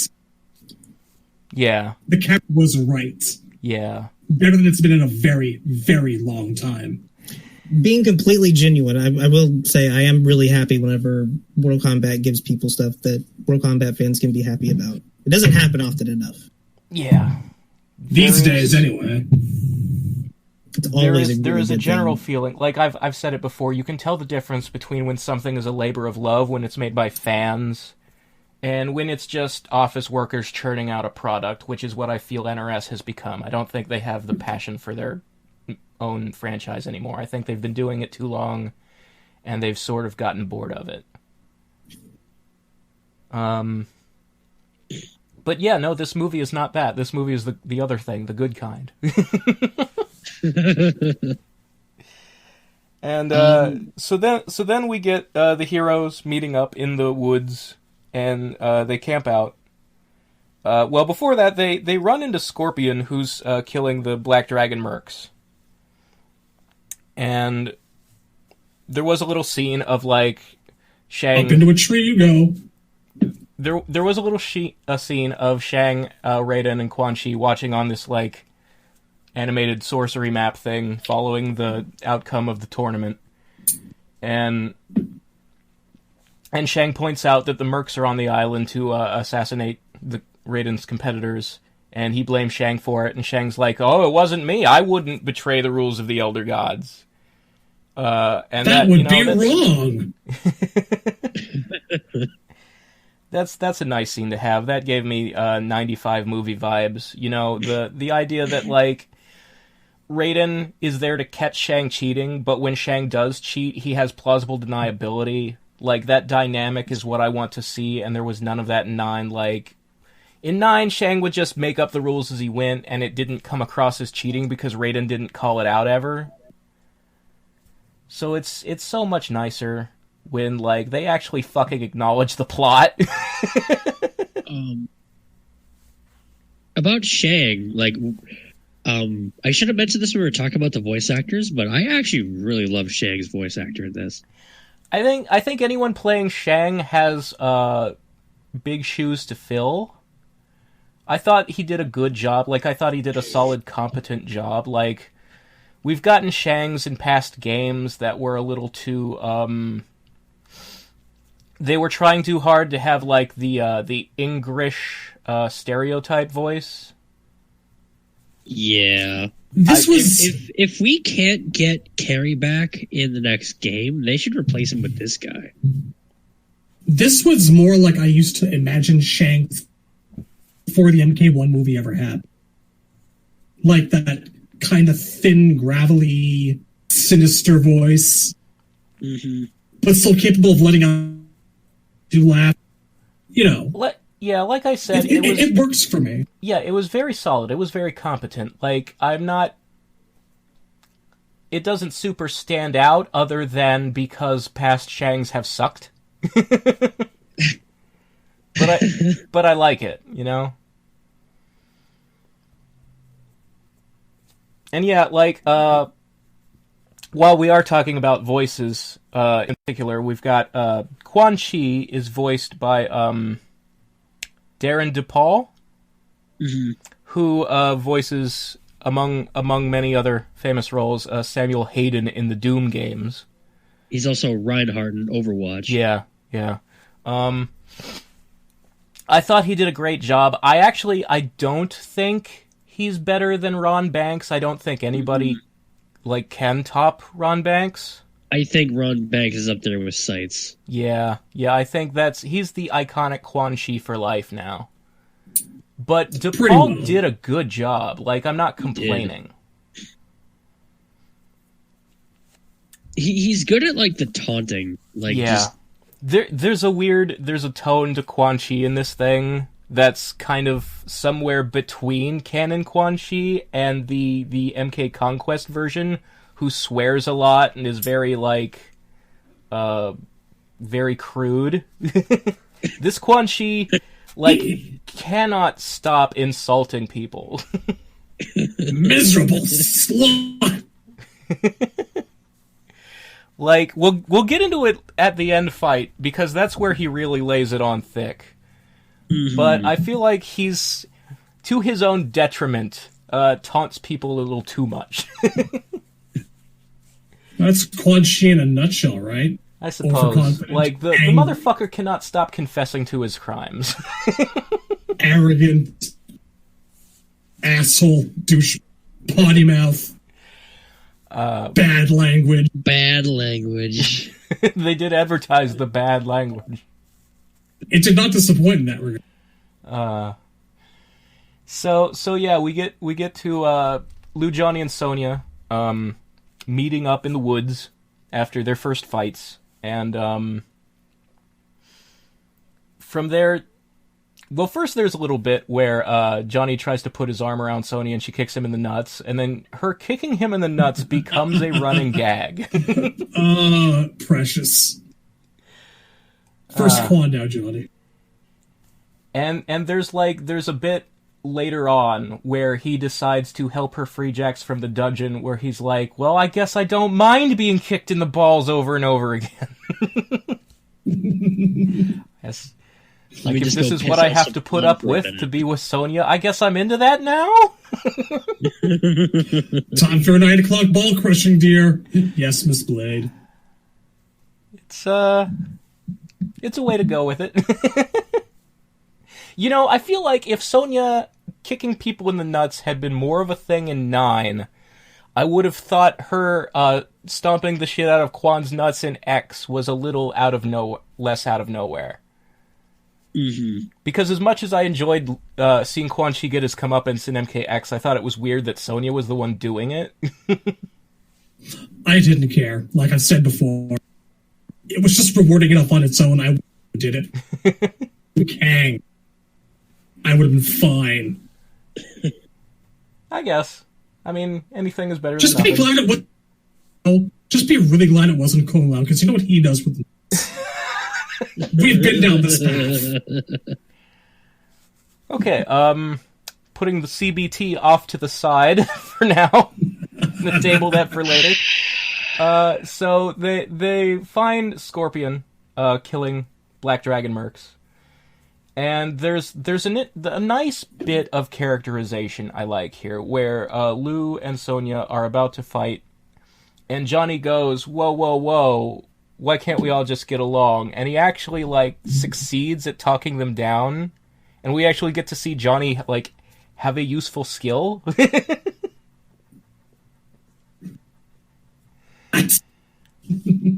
I appreciated that a great deal, because, like, Johnny is at the risk of flanderization in this movie. Like, he is played solely for comedy relief for most of it.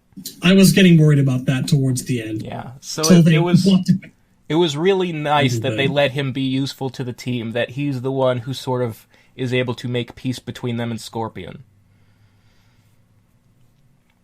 And of course, here we get some more exposition from Raiden about the island and the tournament, and we get a nice bit here about Scorpion being the pessimist who thinks there's no hope of winning, that Goro can't be beaten. And he is left with something to think about. Liu, not knowing him, but just going off his attitude, is like, that one doesn't know what it's like to fight for anything other than himself. He's never lost anyone or anything, something like that. He's never had anyone to fight for or something like that. Yeah, and so Scorpion kind of, this is just another step on the path of him sort of softening up and taking Earthrealm's side at the end of the movie. Mm-hmm. So I did appreciate that. And then, like, because he's being totally, like, tsundere to them, and he's like, okay, we're gonna part ways, fuck off, the next time I see you, I'll kill you. But then immediately after that, he comes back and saves them from the Black Dragons. in a great way, might I add. Yeah, I love the bit where he's, like, in disguise, and then they shoot the armor, and it falls to the ground with nobody in it because he teleported out. That's one thing I really like about this movie is, like, it's a complaint that the spears kind of broke, but I do really love how much use it gets. Yeah, there's a lot of spearing. For once, it actually does damage like it should. I feel like this is the first thing that's recognized in a really long time that having a harpoon launched into a body is a very bad experience. That is true. There was, especially in the 90s media, he would tend to, like, spear people, and it was just like he was grabbing them by the shirt with a grappling hook. Like, it didn't tend to, like, be a horribly grievous chest wound like you'd think it would be. Not so this time, and for that I'm actually a little bit glad. One detail I actually really like is that the chain for it, like, kind of has this look to it, like it's like the exoskeleton of an actual scorpion. So tail. what I noticed is that scene at the very beginning with the actual scorpion fighting the ants, the tail was drawn in the same art style as the chain of his spear is. Oh, I didn't even notice that. Yeah. Subtle. Yeah, it looks like an actual scorpion's tail, like the chain does. Yeah. And there is actually one scene where, like, a black dragon guy's hiding in the bushes, and the chain comes down and wraps around up the neck like an it's actual like scorpion prehensile. tail. Yep. Yeah, and there was a nice touch. Liu Kang does kill one guy in this. That's like it's the only guy he kills in the entire movie. So on one hand, I'm like, you were doing such a good job with the pacifist angle before, like in the katana fight. You didn't need to have him kill anybody. But the kill he does is basically Shaolin soccer from Shaolin monks. It's a thing. I think that might have been a producer note. Like, why isn't Liu Kang killing? Like, put that in there, damn it. Yeah, like, we have to have the gore. That's why Reptile died, because we have to have the gore. So it's, And look, I often feel that side of the MK franchise is way overdone. Like, they were trying to kill them too. I'm okay with it. I don't want there to be no fatalities, but it doesn't have to be, like, about pushing the limit and advertising how edgy you are. That's a little cringy. That said, though, for an animated movie that pushed really hard about the gore, violence, and whatnot, not only did it deliver on that, but it was about so much more than that. Oh yeah, it proved that it had enough to keep it together and having it not just be about blood and guts. I will say, like, the level of gore and the way it was animated, it reminded me of, like, old school anime like Ninja Scroll. Right? Yeah. And I felt like that was actually a really on point vibe to have. I actually did kind of like it for that. But yeah, so this fight takes place at the pit, and we actually kind of get to see it from an abnormal angle, like we see it looking towards the bridges, and there's, the multiple, because it's the MK2 pit. Mm-hmm. I thought it was kind of interesting to show that, like, where each bridge leads in a different path, like the one on the far right goes to the dungeon, and the one down the middle is the one towards Shang's palace that Liu needs to take to get to Goro. There's a detail that I thought was kind of weird, which is, so Kano, when he sees that his guys are losing, pulls out 2 machine guns and just opens fire on the crowd, shooting his own men, and, all the heroes manage to run behind cover and not get hit. And then Sub-Zero freezes his guns and says, "You dishonor this tournament," and kicks him off the roof of the building. I thought that was a weird way to characterize Bihan. Mm-hmm. Traditionally not a guy who gives so much a shit about honor, but when you're setting up someone to be the sacrificial, innocent guy that was killed... Yeah, that's the other thing. Like, in this movie, Sub-Zero is actually completely innocent. So, like, I guess we're going for the Bihan wasn't so bad after all version of things. Yeah.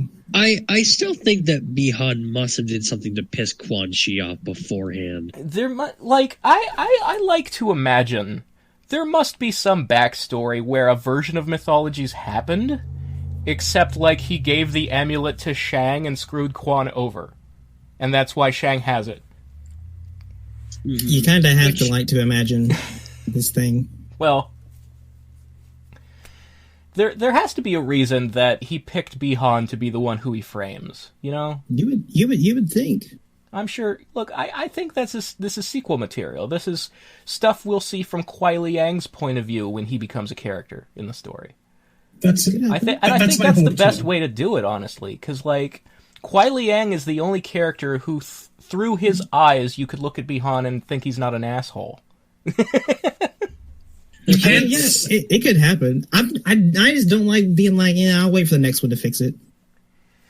Because, I mean, especially with Warner Brothers, like, there's no guarantees that there's going to be anything else. I mean, it's okay, possible. but it doesn't, there's not another one, it doesn't matter. I'm not if there's not a sequel, like, at least we got that. Like, because I know you didn't like it. I'm happy with what we got. I just think, a sequel would be more of a good thing. I'm not saying there shouldn't be a sequel.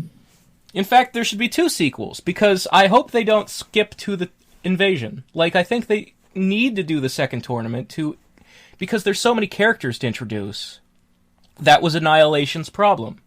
Because they skipped MK2, they had to introduce half of its characters in the first one, and half of its characters during 3, when they're also introducing 3's characters. Like, how are you going to do Melina's story, or, like, Kuai Liang, Scorpion, Noob Saibot, while you're also trying to introduce Shiva, and Motaro, and Nightwolf, Dude, and I don't know how they're going to do that. Cabal, like, there's too Melina? much stuff in 3. Yeah, like, I don't know how they would do introducing Kuai Liang, Melina, and give more insight into what happened with Bihan and MK2 in one movie. I really think, like, it's very easy, I think. The Hollywood attitude that 2 tournaments in a row would be somehow boring is just, even if that were the case, still better than the alternative of dealing with 30 characters and introducing them all at once. Okay, look. Here's the scenario. The next one has brackets. There! It's not the same thing 2 times in a row anymore. I wish, like, you're telling me something I've been wanting for fucking... I want brackets. You know what? I'll even take if the next movie isn't about a tournament, it's about Liu Kang and Kung Lao running around Outworld like in Shaolin Monks. As long as the MK2 characters are in it, so they get introduced properly. And as long as it doesn't end with everybody dead like Shaolin Monks did, as long as it actually leads into 3. So back to the movie. We're at yes. Kano. Kano gets fucked by Sub. And then Kano gets fucking pwned off the roof. I mean, he's not dead. He comes back. No, later. you see him right at the end of that scene get back up and run away. And then so Scorpion jumps up and like accuses Sub-Zero of like killing his family and clan and shit. I mean, say what you will for Bihan's lack of dialogue, but the bit where Scorpion screams, "You will pay for what you've done," and Bihan just gives him a look, like just the one eyebrow, the people's eyebrow. Yeah, what the fuck are you talking about? That was one of the best moments in the movie for me. I love the facial expressions all throughout this film. The way they're animated. Quan Chi, man. Oh, Quan Chi's face is fucking... If you just went through the movie and you just took screenshots of every face Quan Chi makes, each one is a meme of its own. Every single one. It is especially great for Bihan because it's such an expressionless face. There's no pupils, the skin color's all pale, most of it's masked, and it's still blatantly, fuck are you even on about? Yeah, that's true. Like, that design, I've always said, the MKX primary looks more like it would fit Bihan, because it is so kind of expressionless and kind of dead-looking. And now that Bihan's the one wearing it, I'm like, fucking finally. Yep.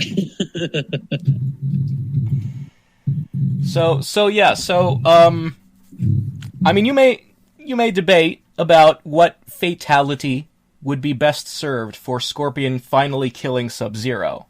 I think most of us would normally say the toasty. But typically, the way this movie does it, where he's so angry he grabs the man and carries him off the pit into the spikes, takes him down with him. Still punching each other on the way down. Just like an Injustice arena transition. Look, if I was that angry, that's how I would kill a man. Watch out, Doom Guy. Got competition. I thought that was fucking beautiful. I can't disagree. It was pretty cool. Right, and it was a stage fatality. Yes. Technically.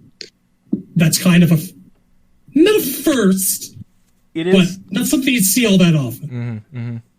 It is. Then, I also just appreciate that they got the pit fatality in there somehow. I wouldn't mind that showing up in a future game. The pit hug fatality. Friendship? It is kind of a friendship. You know what? I would advocate for a mechanic that is like Harakiris, except you take them with you. I mean, so back to the movie. Because we do this a lot. So my thinking, Kano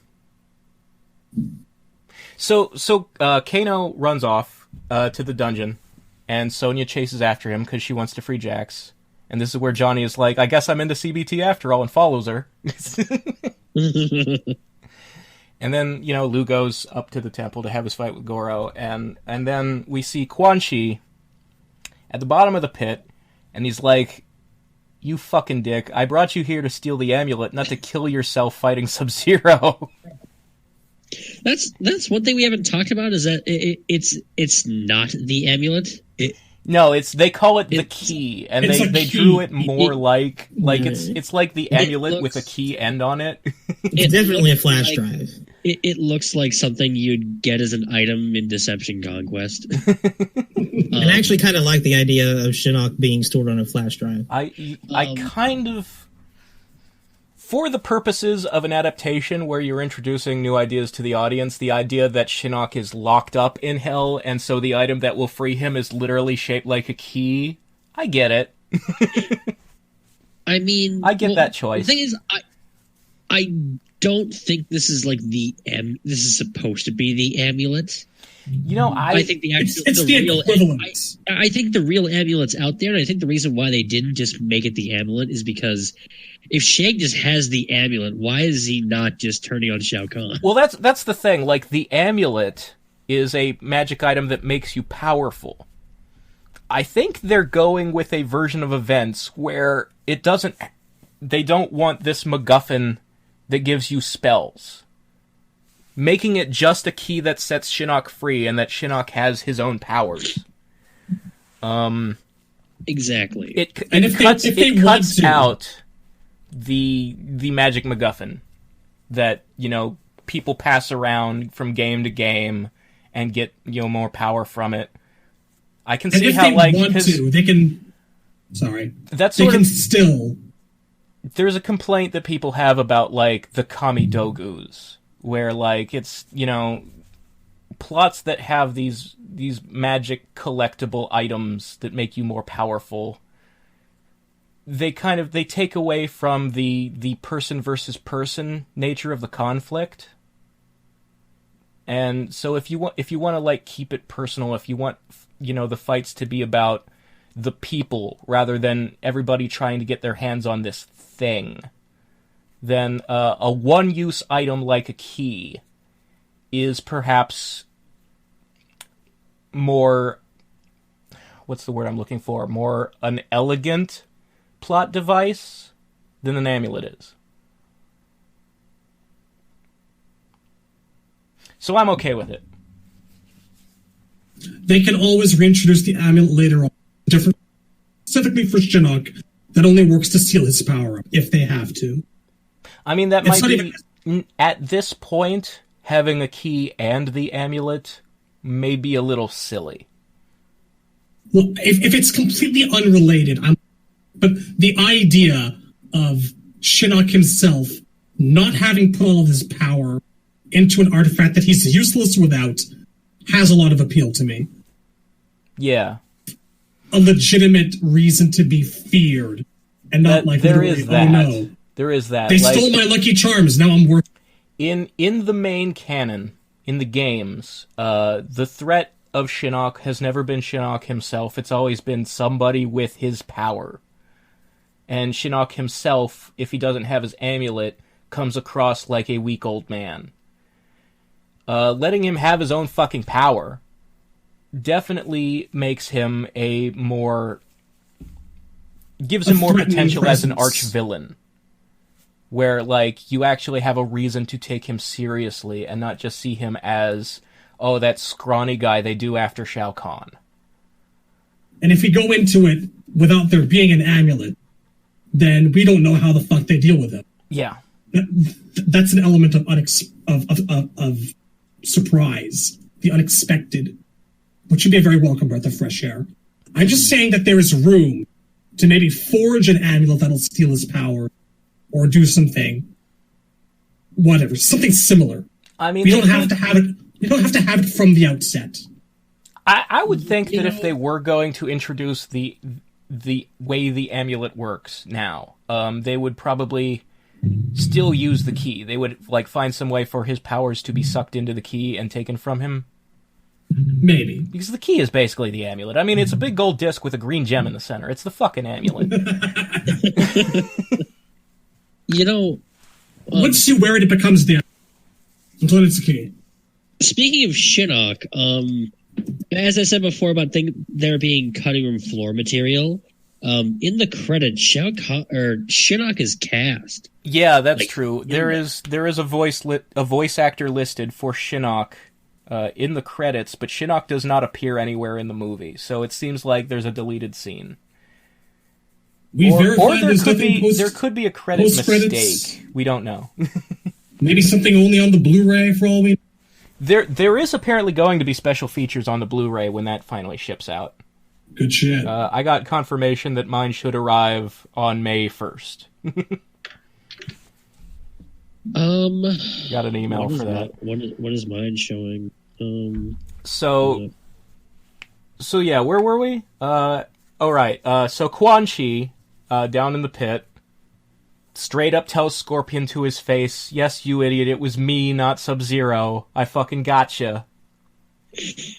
And they go a little more elaborate with it than, like, say, Legacy did. They actually show that the Lin Kuei, who were part of the village attack, were Lin Kuei. Like, Quan Chi disguised himself as Sub-Zero, and then got the generic henchmen members of the clan to come on this raid with him. So, like, the Lin Kuei is not innocent, but Bi-Han himself is? I thought that was an interesting way to go about it. I mean, you kind of have to. You can't, like, say, oh, all of those guys were illusions. You know, since he cut through so much meat. Multiple slices of some digits in some instances. He makes Salami. bologna of some of those people. It's definitely sandwich servings. So, yeah, Quan Chi cannot stop fucking confessing. Like, it's always been his weakness, and it always will be. He can't get over himself. He's gotta rub it in. He's always like, well, you're defeated already, I think. So let me tell you what's up. And then Scorpion turns out to never actually be defeated. He does it to himself, man. He just does it to himself. I mean, there is, like... Okay, so the guy is, like, impaled all the way through the stomach on a giant stalactite. And then we get, like, a really, I thought, well done callback to the bit at the beginning with his son and the Scorpion and the ants, where he's like... It's all about the will. Yeah, it's like, what makes the Scorpion so dangerous is his willpower. And then Hanzo fucking grabs the stalactite and starts pulling himself up off of it. And, not bad for a dead guy. Yeah, I guess when you're undead, that, that'll heal up. You'll be fine. I mean, it is odd that Quan Chi doesn't know what the limits of these things that he makes is the revenants and stuff. Well, I think under normal circumstance, like most revenants would have called it there. But again, it is about the willpower. And like this is a through thread in the Scorpion scenes, is that the reason he chose the codename Scorpion is because of what he told his son about the willpower. Like, the thing that defines him, like, there's, 10,000 demons, and only one of him, and he just slices one's head off and goes, -1. And he fights all of those demons off screen and makes it to Quan Chi. So, like, willpower being his secret weapon is a big theme of this movie. Like, he will not give up, and that is why nothing can fucking beat him. So I think I like it. In the case of the giant stomach wound, which is, like, closed up and back to normal. I mean, it's bloody and puckered, but it's not a hole you can see through. I think maybe the willpower actually qualifies as a superpower that applies to his healing in this case. I can squint and just say he regrew a spine. He's good with those kinds of things.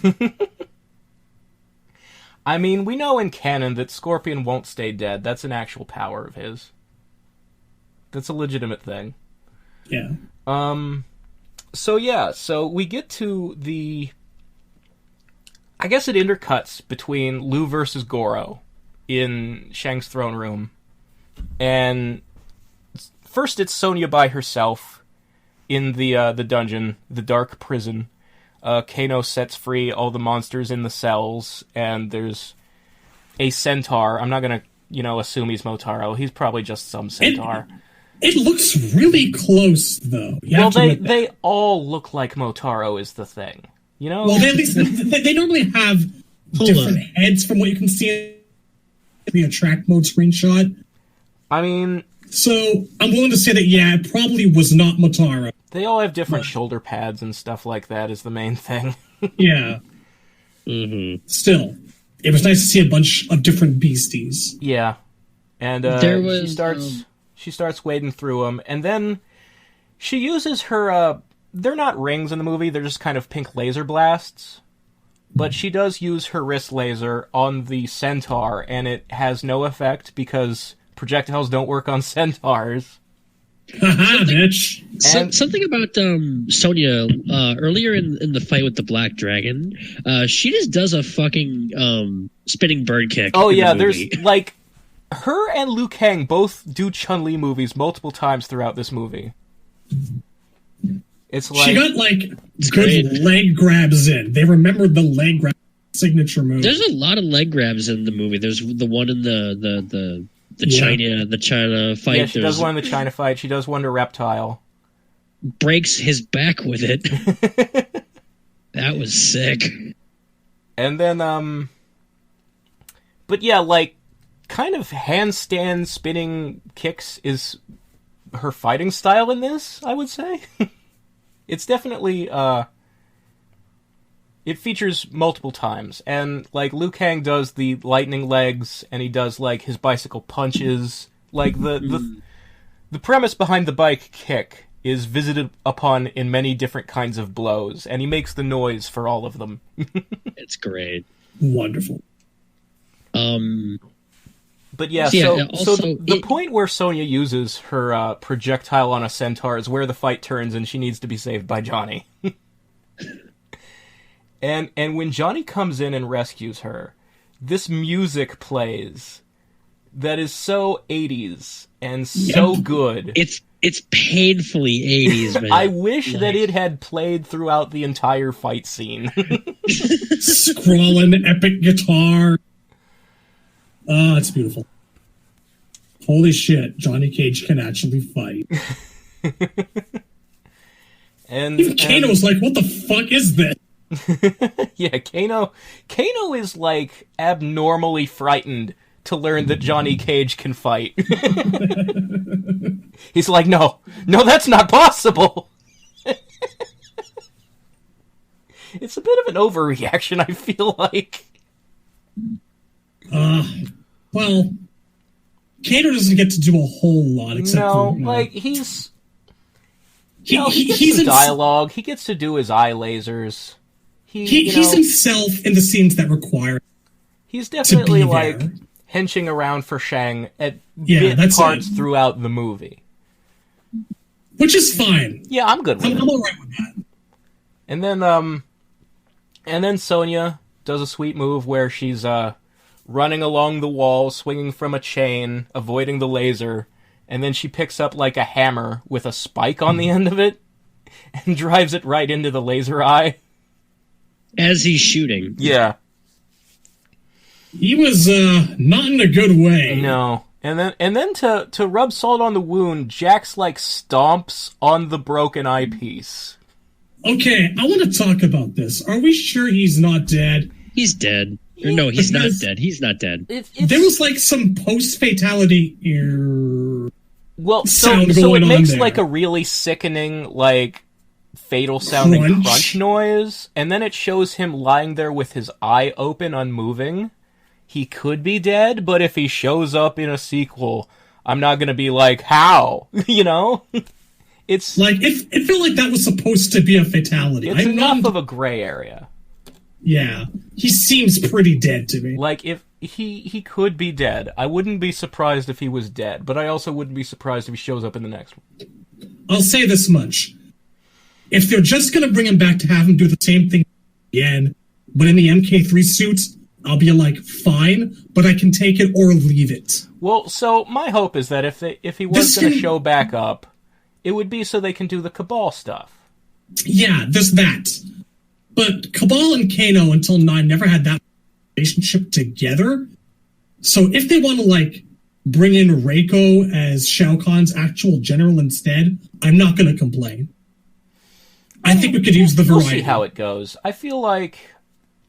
And remember, this is coming from a guy that likes Kano. I just don't think that he has to be there every time. It still somehow feels like unfinished business. Like, yes, Sonya and Jax defeated Kano, but... It doesn't seem to be that personal this time. It wasn't like bloody, you know? Yeah, I get that. It feels like Sonya, if she hadn't had to carry Jax to the boat because he doesn't have arms, if she hadn't been too busy tending to him, that this is like she would have taken Kano with her, put him in cuffs, take him back to the mainland. It feels like you could say it's resolved, but you could also bring it back. Either way, it's right. Right in the comfortable middle where they can go either way they want with it. So that brings us to the final battles, which is, Liu Kang versus Goro, and some things that happen after. The things. Yeah, and I think... So the thing of it is that Liu, he puts up a good fight, but in the end, they don't let him win that fight. He gets put in the same hold that Jax lost his arms to, and it looks like he's about to be finished. And then all of a sudden, Scorpion's spear shoots through the back of Goro's head and yanks his skull out of his face. Okay, so this is the bit that we all have. Yes. Before we get to that, I just want to also say that I just got back. I don't know what you guys talked about, but Goro is also being voiced by Kevin Michael Richardson in yes, this? he is. It is the movie voice again. He mostly roars and grunts. Battles, he mostly up until roars the and last grunts. fight, yeah. But during the fight with Liu, he does have a couple lines of dialogue. I was getting very worried that they were totally wasting him until he actually spoke a little bit. I mean, so from my point of view, I think there's more cutting room floor with Goro, in my opinion. Whether it be in the script or actually animated, whatever. I don't think they would have cast him in the first place if he didn't have a lot of lines. Like, even so, even if this was all that he got, I hate to keep saying it's still more than 9, but it is. You know? Mm-hmm. Like, he got the big grand entrance, and the whole movie, people are, like, referring to him as Shang's secret weapon, the monster that can't be beat. You know, he is given his due as the final challenger, as the champion. So, like, it's almost like you don't need the dialogue when the important thing about Goro is that he is the big bad, that he is, like, the thing everybody's worried about. Can we take him? Can we win this tournament? He's the obstacle. And they should be. He's... And just to comment on that, he's the champion. He's not a secret to the Outworlders, but this is a character who, going to the MK1 comic by Tobias and the MK1 movie, he's introduced to set a scene to show you this is what you have to deal with. Yeah. And this did that. This definitely did that. Like, it delivered. It made him seem unstoppable. And as far for the as, first time in a long time. Like, yes, he does die. I wish it had been Liu, but... So here's the thing about it, though. Like, first of all, the fact that he dies at all. I would rather he die than not, because there's a thing where, if you look at, like, how he's treated in the new timeline, where he shows up during the second tournament and the invasion, but he's just completely jobbed out because his role in the story is done and they have nothing left for him except to guard random shit. I would much rather he be dead than be debased like that. You know, in the original timeline, in the original timeline, he disappears when Shang makes the island collapse and runs away, and everybody thinks he's dead. So they treat it like he's dead. You know, he's just referred to as dead in MK2 and 3. And then 4 goes, actually, he survived and he's been in hiding, and he's decided now's the time to come out of hiding. That's whatever. They're probably not going to get to do like an MK4. Even if they get sequels to this, they'll probably get 2 sequels tops. I don't know if we'll get any Shinnok content. So I'm not really, like, worried about them changing that stuff. And even if they, you know, do Shinnok, like, honestly, Goro really didn't do anything in MK4. The entire plot purpose he solves in that is to, like, further Kitana and Kung Lao's backstories a little bit. We don't even know if he gets the rematch with Liu Kang that he wanted. No, he probably didn't fight Liu Kang at all. He probably solely, like, negotiated peace with Kitana and the Centaurs and Kung Lao, which led into... Goro's got roles in 3 games. 1, the tail end of 4, and Deadly Alliance. Yeah, like, the main thing the end of 4 serves, the main thing his entire presence in 4 is good for, is to set up him dying a heroic death fighting against Shao Kahn's forces in Deadly Alliance. And later games fucked that up, too. So if this is where Goro is done, I'm 100% okay with that, man. Like, yes, the Goro's story is definitely MK1. It's better for him to do his thing and then be put away than for him to do his thing and then linger on and get used shittily in the sequels. Goro's thing is definitely all wrapped up, and it's definitely his time as MK1. He's the champion. He's beaten them 9 times. It's his whole deal.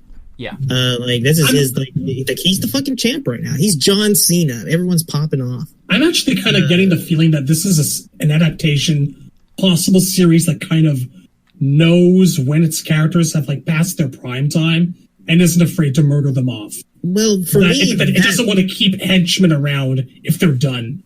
This being Goro's, like, whole deal, like, his situation, makes it way worse to me that he died the way that he did. So the next thing we have to talk about is who killed him. He gets cold-turnered. Can we not? I just don't want... I don't know what that means. Cold turner, this is a Russian insult, yes? Yes. We're not going to talk about that. We're not going to talk about that. No, Okay. let's keep the show on topic. Right. So the fact that Scorpion got the win, and then it came down to Liu versus Scorpion is the real finals, and Scorpion concedes, and that's how Earthrealm wins.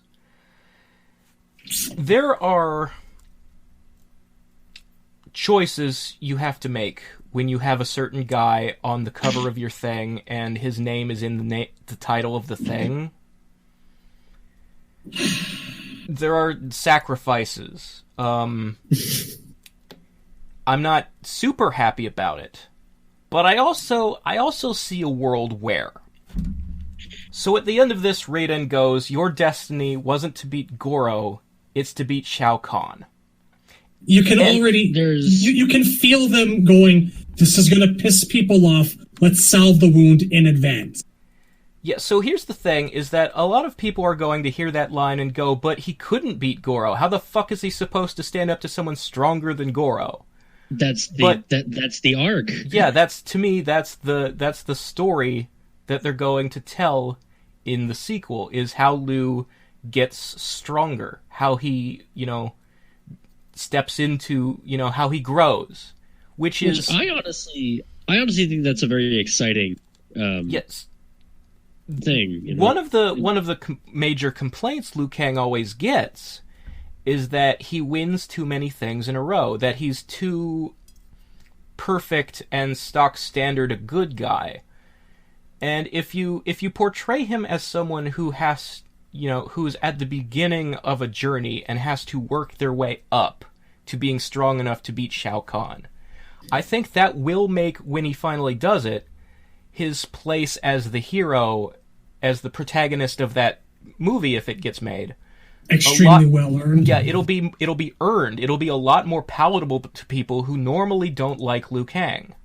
It's really weird that that would be the case, though, considering there shouldn't really be any reason for the Mortal Kombat 2 tournament to happen in normal events. And there's no real reason for it that we see happening in this movie so far. Well, I think you have to keep in mind to bring Liu Kang here and be like, no, your job is to win this weird tournament that doesn't really happen normally and shouldn't happen. It's again, you're not seeing that Raiden can predict how things are going to go.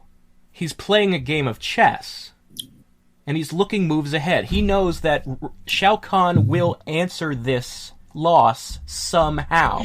He doesn't know exactly how. I mean, you're but he making him knows it'll sound happen, pretty omnipotent there. and he wants Liu Kang to be ready for it. And that's the way you should play Raiden, that he's smart, that he can guess what's coming. He doesn't, he can't see the future. I mean, that makes him sound really smart enough omnipotent to if he can do all that stuff. There's also the fact that Goro being dead in and of itself is one of the big reasons why MK2 actually happened. Like, it's not Shao Kahn's idea to have a second tournament. It's Shang Tsung going, yes, I know I fucked up. Our champion is dead because of me. Please don't kill me. I have an idea. We'll do it on our terms this time. That's another really good point, too. That's kind of what's really cool about Mortal Kombat 1 to me, is that the tournament does go down like a tournament, and Earthrealm comes up and wins anyway. They don't win because they beat a horde of fights, or it's like everybody run to Shang Tsung's throne room like it's Hunger Games or some shit. Earthrealm actually wins the tournament legit. And it's like, what? You five guys fucking beat Goro? And you won the tournament? And then it's like, oh shit, now, Shao Kahn has to make like a last-ditch effort to do this thing. Yeah, but I think that's part of the reason why people look at 2, especially in adaptations, they always skip 2 because they feel like it's going to be the same story twice in a row. I think it's because Liu wins legit in the original, that him winning legit again, it doesn't feel like a surprise now. Like, so that's why it's so important that Mortal Kombat 1 needs to go down. For me, it needs to go down like a clean tournament, and he wins without whatever going on. Without Goro getting shot in the head, or there being armies and shit. Like, I just feel like this puts Liu Kang in an underdog position where when he wins 2, it'll be more interesting and it will feel earned. And we really never get tournaments. It's so rare that we get tournaments. Like, having one that goes down the right way and it's sick and Earthrealm actually wins, that first one at Shang Tsung's Island, to me, that's one of the most important things of the whole series. Yeah, and that didn't happen in this one. I mean, in an ideal world, I also, like, I do love the idea of a tournament properly told with a bracket and all that stuff. These are concessions you have to accept because we're seeing media made 40, 50 years after Enter the Dragon. I definitely don't have to accept it. That's not the case. You can be unhappy about it. I get it. Yeah. I get it. I'm not gonna... But I mean, like, and those other things that happen. I'm not saying I don't like that they happen. Like the whole chaotic nature. There being like the mercs and the Goro situation, whatever. That shit can happen, but that shit should be happening in Mortal Kombat 2 and 3. I feel like MK1 being a clean win. The Hunger Games presentation of the tournament is solely because this thing only had 80 minutes to work with. A proper 2-hour running time would probably have allowed for more rounds, more structure. The courtyard. I think we would have gotten that stuff if they do MK in 2 and 3. It's going to make that feel really samey. So since it's not going to be like a clean tournament, it's still it should be. I hope not. That'd be weird if it was. You can call this a test run. Yeah, the first season of Castlevania was 8 episodes. It did really well. The first season was like 2, 3, 4 episodes? I don't know. I think it was 4. It was short. Maybe. It was like real short, and then they got more, and they actually got to tell the whole arc. That's my point. Once it's proven, we maybe have a bit more leeway. Yeah, and the thing is, like, if you look at the DC animated movies, they were also about this short when they started, and now they're 2 hours long. I mean, I get the leeway thing, and I get the experiment, but I don't like seeing the MK1 tournament, like, it's the thing that kind of has to pay the price for that experiment. I get it, and I agree. It's unfortunate the concessions are made, but I'd rather they happen in outside media than in video. Well, I'm just glad that there's like a bedrock in place, and because I always talk about like building a house on a flawed foundation and how it's going to crumble if you do. I feel like, in spite of the changes to the tournament, there is a foundation here. There's a really solid place to take these characters. Like, you can see where a sequel may go. You know, now we have this arc of Liu Kang knows he's not strong enough to win, but he knows he has to get that strong because Shao Kahn is coming. And we know Scorpion ends this fight with the key, the amulet, in his possession. So I could see, like, a sequel having, like, Shinnok creates Noob Saibot to send after him to get that fucking amulet. And now Noob Saibot has a role in the story as opposed to being some undercover spy through 2 and 3 who doesn't do anything. I definitely agree about the strength of foundations being important. Yeah, and, like, Johnny Cage didn't demonstrate any green shadows, so the story of him learning to use superpowers is a place they can go. I don't think that we're ever going to get another, like, good tournament, like an actual tournament that's proper, because that's never happened before. I wish it happened more in the games or anywhere, but since we won't, that foundation, that chance for a good foundation is gone, so that tournament isn't going to happen. I mean, at the end of the day, tournament structure is a plot device, and I'm in it for the characters more than I am for, like, a plot-driven narrative. I want a character-driven narrative. I want it to be about seeing these people grow and go through arcs, and whatever you have to do to get there. And that's why I said I don't even care if there isn't a tournament in the second one. I'm fine if it's based on Shaolin monks. To me, Earthrealm winning the first tournament, like, legit is a character thing. That's an awesome character thing. That's crazy, because it's so unbelievable that they did that. And boy, I don't feel like Scorpion cucking Liu Kang in the Goro fight is doing that character that much justice. I get the arc, and it could happen. I don't know. I think the fact that there are guys stronger than Goro. It's crazy. It doesn't feel good. I think that experience of he finally did it. They did get strong enough to beat these impossible to beat Outworlders. I think that's still an arc you can tell with like a Kintaro or a Shao Kahn, because they are stronger than Goro. Goro turned out to be middle of the road as Outworlders go.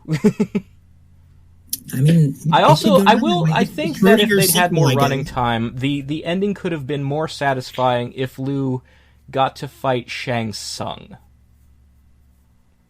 I think that feels like a definite, like, you know, he goes, I'm going to kill you all, and Raiden's like, I'm not bound by the rules anymore, I'll stop you. And he's like, fine, and he fucks off through a portal.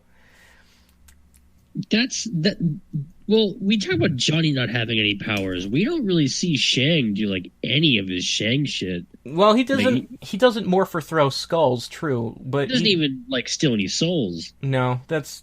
He does tell that story, though, at the banquet. I am hoping that happens next visions. I think that's because Shang just doesn't fight at all. And I mean, part of it is because of the way the tournament's presented, as the fight's not happening in front of his face. If Shang had been present to referee more fights, he'd have stolen some souls. I'm pretty sure those like spinny Doctor Strange like spell things, all those were always Shang whenever that happened. Yeah, I mean, he makes portals, he makes like that big illusion, he makes a hand of fire to grab Quan Chi with. Yeah, that's cool. Which can we talk about that, because we're getting ahead of ourselves with that's Goro, true. We didn't really cover the actual end of the movie with Scorpion. That is like the best shit ever, of Shang just realizing Quan's a bitch, and yeah, like that's so fucking cathartic. I like this world we're living in now. Everyone's tired of Shang eating Quan's shit, and we're reversing that just a bit. The poison in the cup is so fucking predictable too. I was sitting there going, really? This is what we're gonna do? This is how we're going to make Quan Chi... Oh, no, he's not having it. I think the dialogue where he's like... he talks about, you know, predicting the next move, and that's what, you know, how you beat your enemies. Shang asked for drinks specifically so that Quan Chi would put poison in one, so that he could catch him trying to poison him. Yep. And I do love Shang... calling that, like, there's a reason why Shinnok, God, is locked up.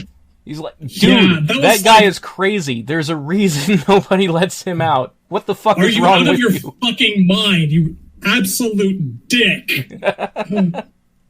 Moments of beauty and truth. And again, it serves the purpose of making Shinnok even more intimidating. Shang Tsung doesn't want to fuck with that. Shao Kahn doesn't want to fuck with that. Look, nobody wants any of the Shinnok business. It's a bad time for everyone. We're just gonna not do that, alright?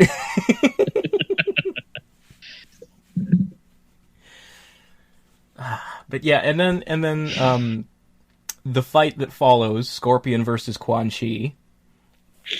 Oh man! Can you call that a fight, though? Okay, so... Is that a fight? Quan Chi got wrecked pretty hard, but he did at least get some moves in there. Like, he did the MKX version of his teleport. He did the green swords. He shot some laser blasts.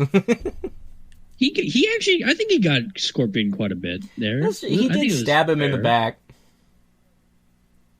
Yeah, there was that, I suppose. He stabbed him in the back, he shocked his spears, he, like, you know... Oh, yeah, that was cool.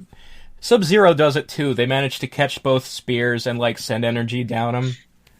Yeah. Well, like even then, after that, he, like, kind of, like, throws him across the room and, like, strangles him with... Yeah, he's choking him with his own spear for a bit there. Even so, that fight felt kind of 75-25. It does take a cathartic turn towards the end. And I think again, none of us are, like, super married to the idea of Quan Chi, like... He doesn't even need to be in 4, because that means shoving him into 2 and 3, the way they tell stories now. So it's much better that he dies now. Yes, agreed. And oh, what a death he had. I'm cool with that, as long as Scorpion kills him. I mean, we did finally get the toasty at the end there. Like, he had to take his arms and head off first. Yeah, that really bummed me out. A post-mortem Toasty? Like, come on, man. Okay, so here's the thing about that. Like, we complain a lot on this show about the fatalities that are overdone, where it's like you kill them 4 different ways, and they're already dead after the first, so you're just playing with corpses. But, look, Scorpion has a reason to be this mad at the guy. Yeah, I allow it. I allow it. In this case, absolutely, yes. Keep fucking tearing parts off and setting them on fire. For me, it would have been sicker if he had died due to hellfire. Like, yeah, I don't feel like he had to do the spine rip too. I don't know, I'm okay with it. Great Toasty would have been a bit better.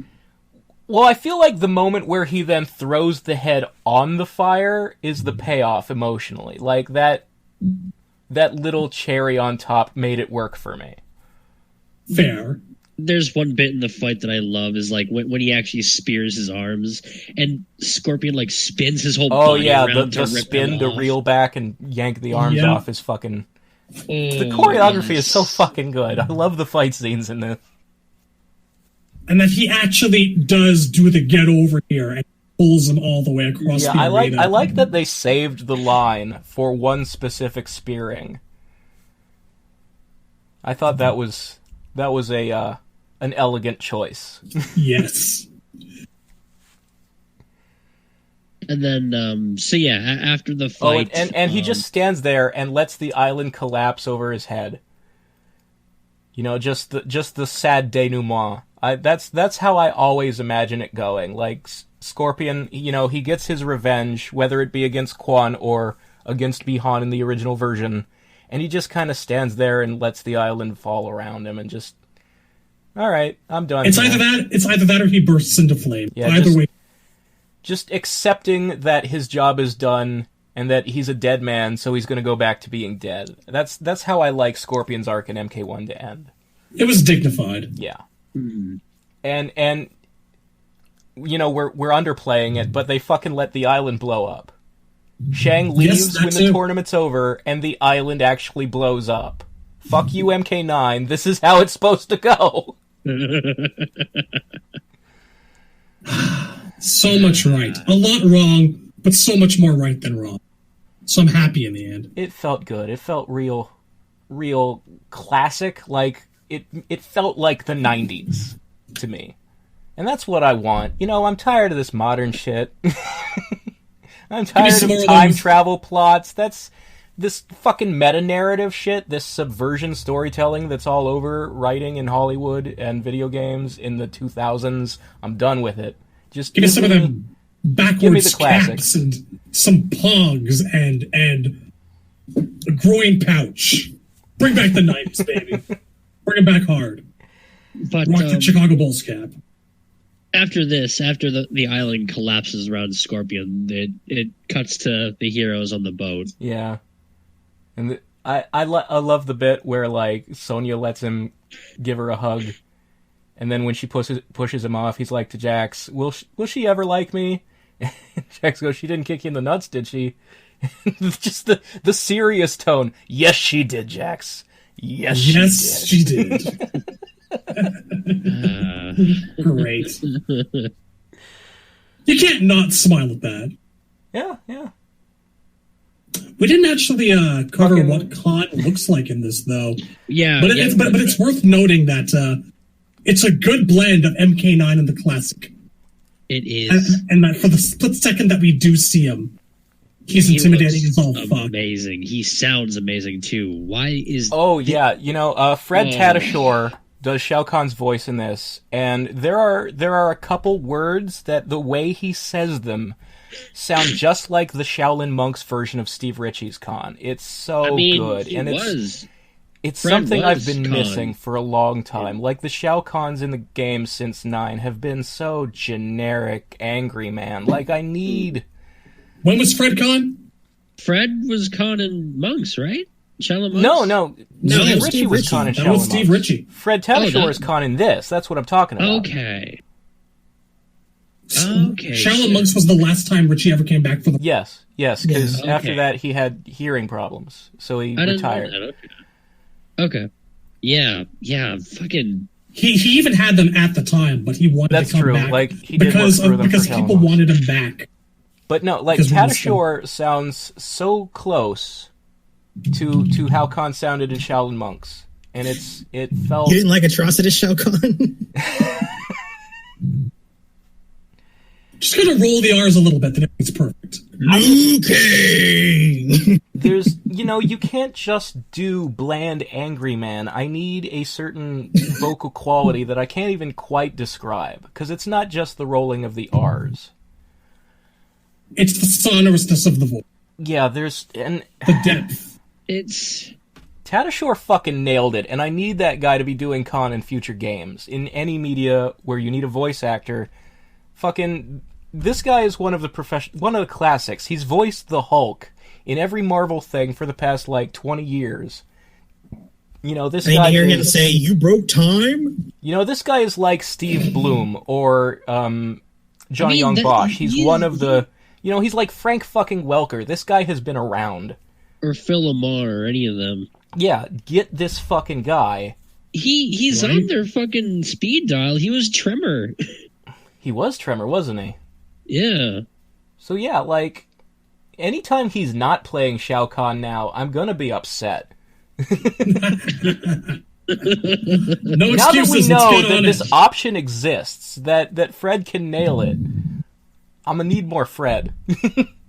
I got a fever, and the only prescription is more Tadashore. And of course, the whole shag on his knees. Yeah, it's it's absolutely the beginning of MK2.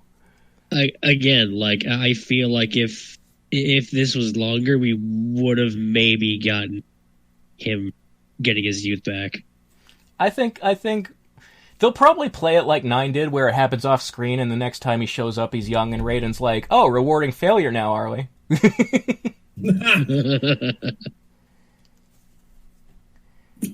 But yeah, so that's about it, I guess. That shit was great. I kind of want to watch it again right now. I like that movie a lot. It's an 8 out of 10 on the Shad sphere for me.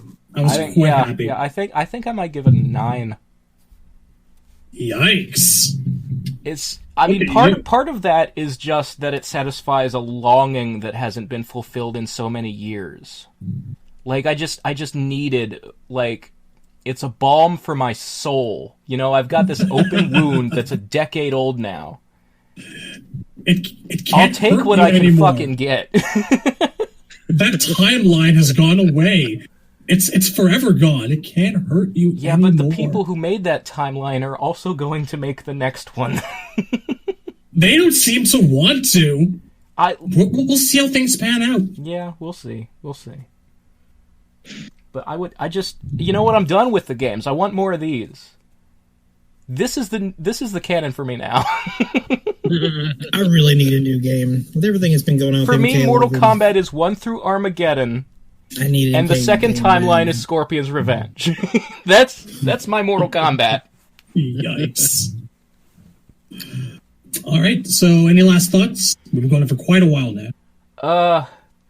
I just want to, with these animated movies, there's always people who pirate them, and I'm not normally a guy to rail against piracy. I'm not a huge supporter of capitalism. I feel like if something exists on the internet, data is in its natural state belongs free.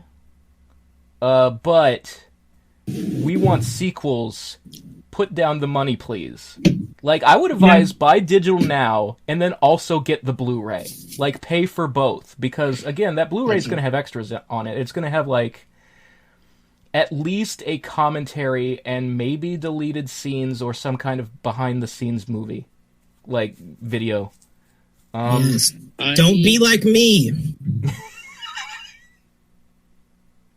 You bastard. I'll tell you what, if you're really worried about the cash, if you get it on Vudu, you get 30% off if you make a new account. And Vudu is not a subscription service, you don't have to pay to join Vudu.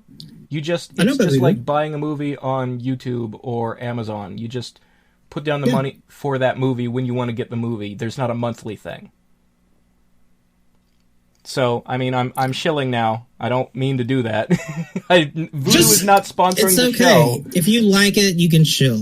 I'm just saying, like, there's a That discount sounds there. a little bit like a paid advert, but we'll let it slide. That is what you're entitled to as a host on the podcast. Yeah, it's $20, but it's $15 if you do it that way. So that's all I'm saying, is if you want to get it a little cheaper. I know. But yeah, I absolutely recommend this to fucking everybody. It's legit. And I want you know, people know how negative we are every episode.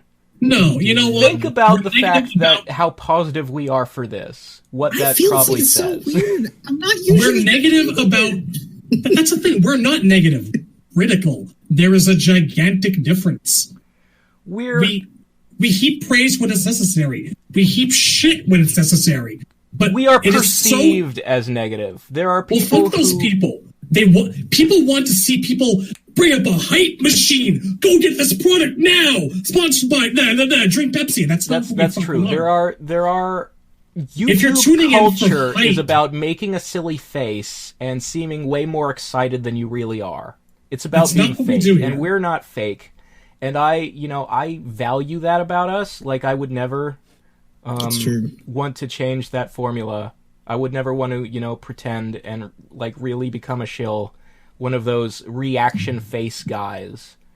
I generally don't respect any of those people. And I have many times in the past ridiculed some of those people by name. What? But I just want to, point out that for the people who leave comments on our videos, and they normally are, bummed out that we're not enjoying whatever current product might be, usually MK11. You have no excuse after listening to this episode. Yes, now we've shown you what it looks like when we're happy with something, when we are actually like, dude, this product is actually giving us what we want. Honesty is important. Honesty is important. And If I didn't care about honesty, I probably would have. Like, the only thing that I want that I didn't get in this movie is just more content. Like, I just want the next one to be longer. And, like, with more screen time, you could go deeper into the characters, which is, like, a complaint I've seen other people's reviews, is that it's just a flat retelling. It doesn't really go beyond the surface into anybody's personality. I really hate that complaint, because it's just like, dude, like, do you like Mortal Kombat? Then you gotta like the fucking tournament, man. Yeah, like, I also don't like people saying that they're sick of seeing MK1. Like, and the next suggestion they always make is, instead of this, I would have liked to see a solo movie about Baraka or Reptile or Melina or whatever they say. Those don't sound like good ideas to me. No, they're not. I do not want a solo Reptile movie. I don't think he has a full hour-and-a-half adventure in him. Look, if you like Batman, you're going to see the poles fall. If you like Superman, you're going to see Krypton explode. If you like Mortal Kombat, you're going to see some form of tournament that may or may not have... Yeah. That's a fact. That's just the way it is. I just want... I want more retellings of the games. And I don't think MK2 or 3 have been told often enough. Exactly, like 2, especially 2. That people have been overexposed or bored of them by now. So I don't think that, assuming we get sequels, we're going to see those comments happen again. I think we're over the hump for those. Yeah, I don't think we've ever actually seen a good version of either MK2 or MK3. And that's why I want them to be animated so bad, as opposed to a solo movie about insert character here. Right? I think you can't tell the stories we've been waiting for and never seen unless you first establish the origin. And this is a philosophy that goes into, like, superhero movies too. There's always people who complain about every movie being an origin story movie, and they just want to, like, skip to the action. I'm like, no, you need to introduce the character. You need context for what they do. Without context, their actions don't really mean anything. The only reason that, like, Avengers is such a good movie is because you saw Iron Man, Incredible Hulk, Captain America, the first Avenger. You know, it matters. It does matter. Like I said, this didn't set it up the way that I wanted it to. But listen, hey, the movie you don't like it, you can still be a Mortal Kombat fan. That's okay. But it is really nice that there are people. Obviously, there are people that like it, and that's a good thing. Because, like I said before, I wish it happened more often than it. It's a bummer. Yeah, there's a lot of MK fans out there that don't feel like they get the stuff that they like. And there's a lot of assets. There's a lot of facets to Mortal Kombat out there. So, man, it's a plethora of things that they're not happy with. We're a hard fan base to please. I think. But I mean, it's because there's just so much of it. It's like I say, it's like Batman. You can be an Adam West fan or a fucking Nolan fan, and you're both Batman fans. Yeah, that's those are completely different situations. And I think the impression that some of us, myself especially, may have given in the past is that we don't really have room in our hearts for alternate universes, and I just want to show that, the movie is an alternate universe, and I like it. The Defenders of the Realm is an alternate universe, and I kind of liked it. This movie, I'm okay with different takes on the material as long as those takes are good. The NRS Timeline games just sucked. That's all. It's not because I don't want an alternate take. It's because I don't want that take. I don't want time travel in my Mortal Kombat. That's not peanut butter and chocolate. That's peanut butter and garbage. With uninteresting new characters. Sometimes the new characters are good. Other times they're not. And when they think they're good, they shove them down our throats. That's the problem. It's a story told poorly. Featuring characters that we're not interested in that much. Let me ask you this. Speaking as someone who Natara is not my favorite Deadly Alliance character, was anybody unhappy to see her in this? No. No, we liked seeing even the bad character can be used right. And even a good character, good character, you want to see more of them. Either way. I don't have any problems with Natara. I will say, again, because I don't want time travel in my Mortal Kombat, there are two characters that I believe are not salvageable. That even, a bad character can be used right doesn't apply to them because they're married to the time travel part. Kronika and Cetrion, they've got to go. I don't like Kronika. Mavato's pretty hard to fix. Aramond says in our chat that the fact that it's non-canon is why he likes it. If it was canon, the opinion would be very different. Oh yeah, and definitely. Again, if this was said that's a huge factor. If this was a video game, when you're within the timeline and you're fucking up how badly you're telling it. Yeah, because again, that's why we are critical of the game Shaolin Monks. We always say, look, the graphics are beautiful, the gameplay is great. We love that game as a video game, but it was supposed to be a canon retelling of MK2, and it got every fucking thing wrong. Literally everything. If something is supposed to be canon, we're going to be much harsher about it. The fact that this was its own thing makes the fact that it goes a different direction acceptable, even appropriate. Whatever. I don't feel any particular further need to defend ourselves. We are who we are, and if you want a hype machine, go elsewhere. Fair enough. This is our hype. Does anybody else have any closing thoughts before we call an end to the episode? I would actually like to, next time, assuming we see Melina, get one person to do both voices so that she's actually a clone. Yeah, definitely. Yeah. So, the thing is, they got Grey Griffin to do Kitana in this. She's the voice of Azula in Avatar, among many, many, many other voice roles. She's really good at, doing an evil voice, obviously. I could see Azula Melina. Yeah, definitely. I think that if you're going to get her for Kitana, not having her also do Melina would be a huge miss. Mm-hmm. I think you gotta let her play both. And I just hope that they go with the idea that Melina, like, when the movie starts, Melina's there in Outworld, that we don't see her born again. Like, I need them to be sisters, man. Likewise.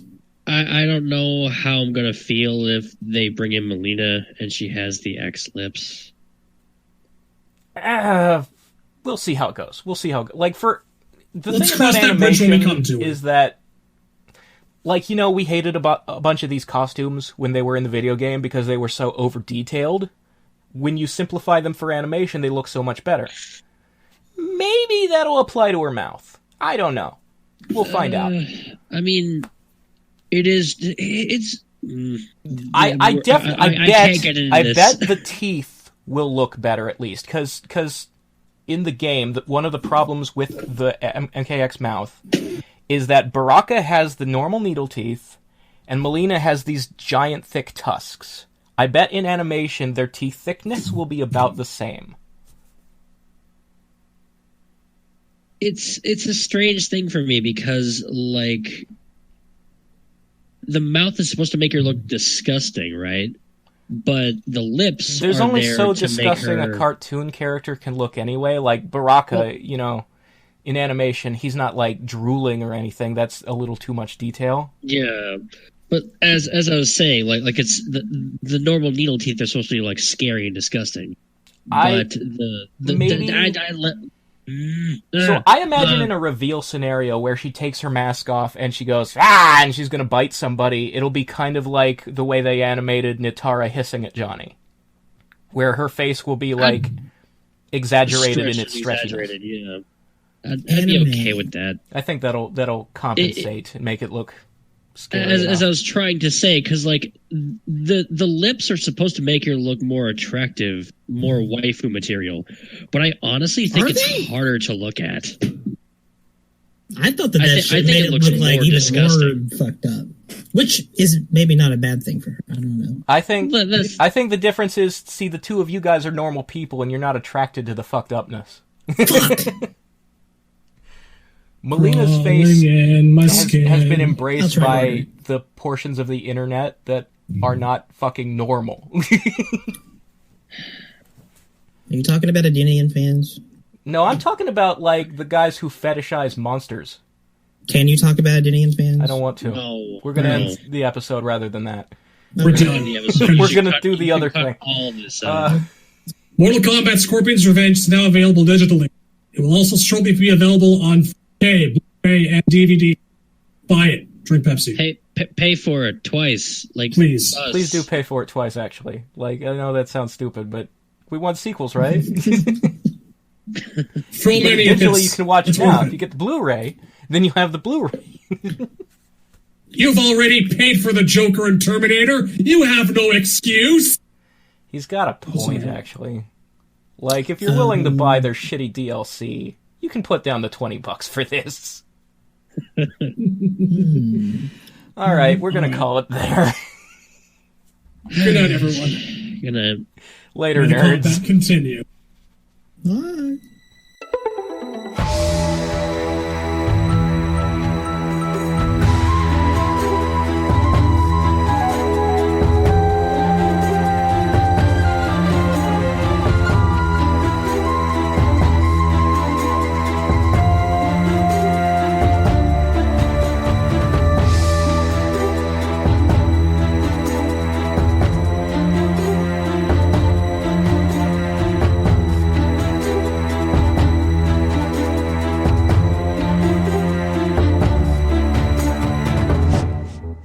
You're still trying to win?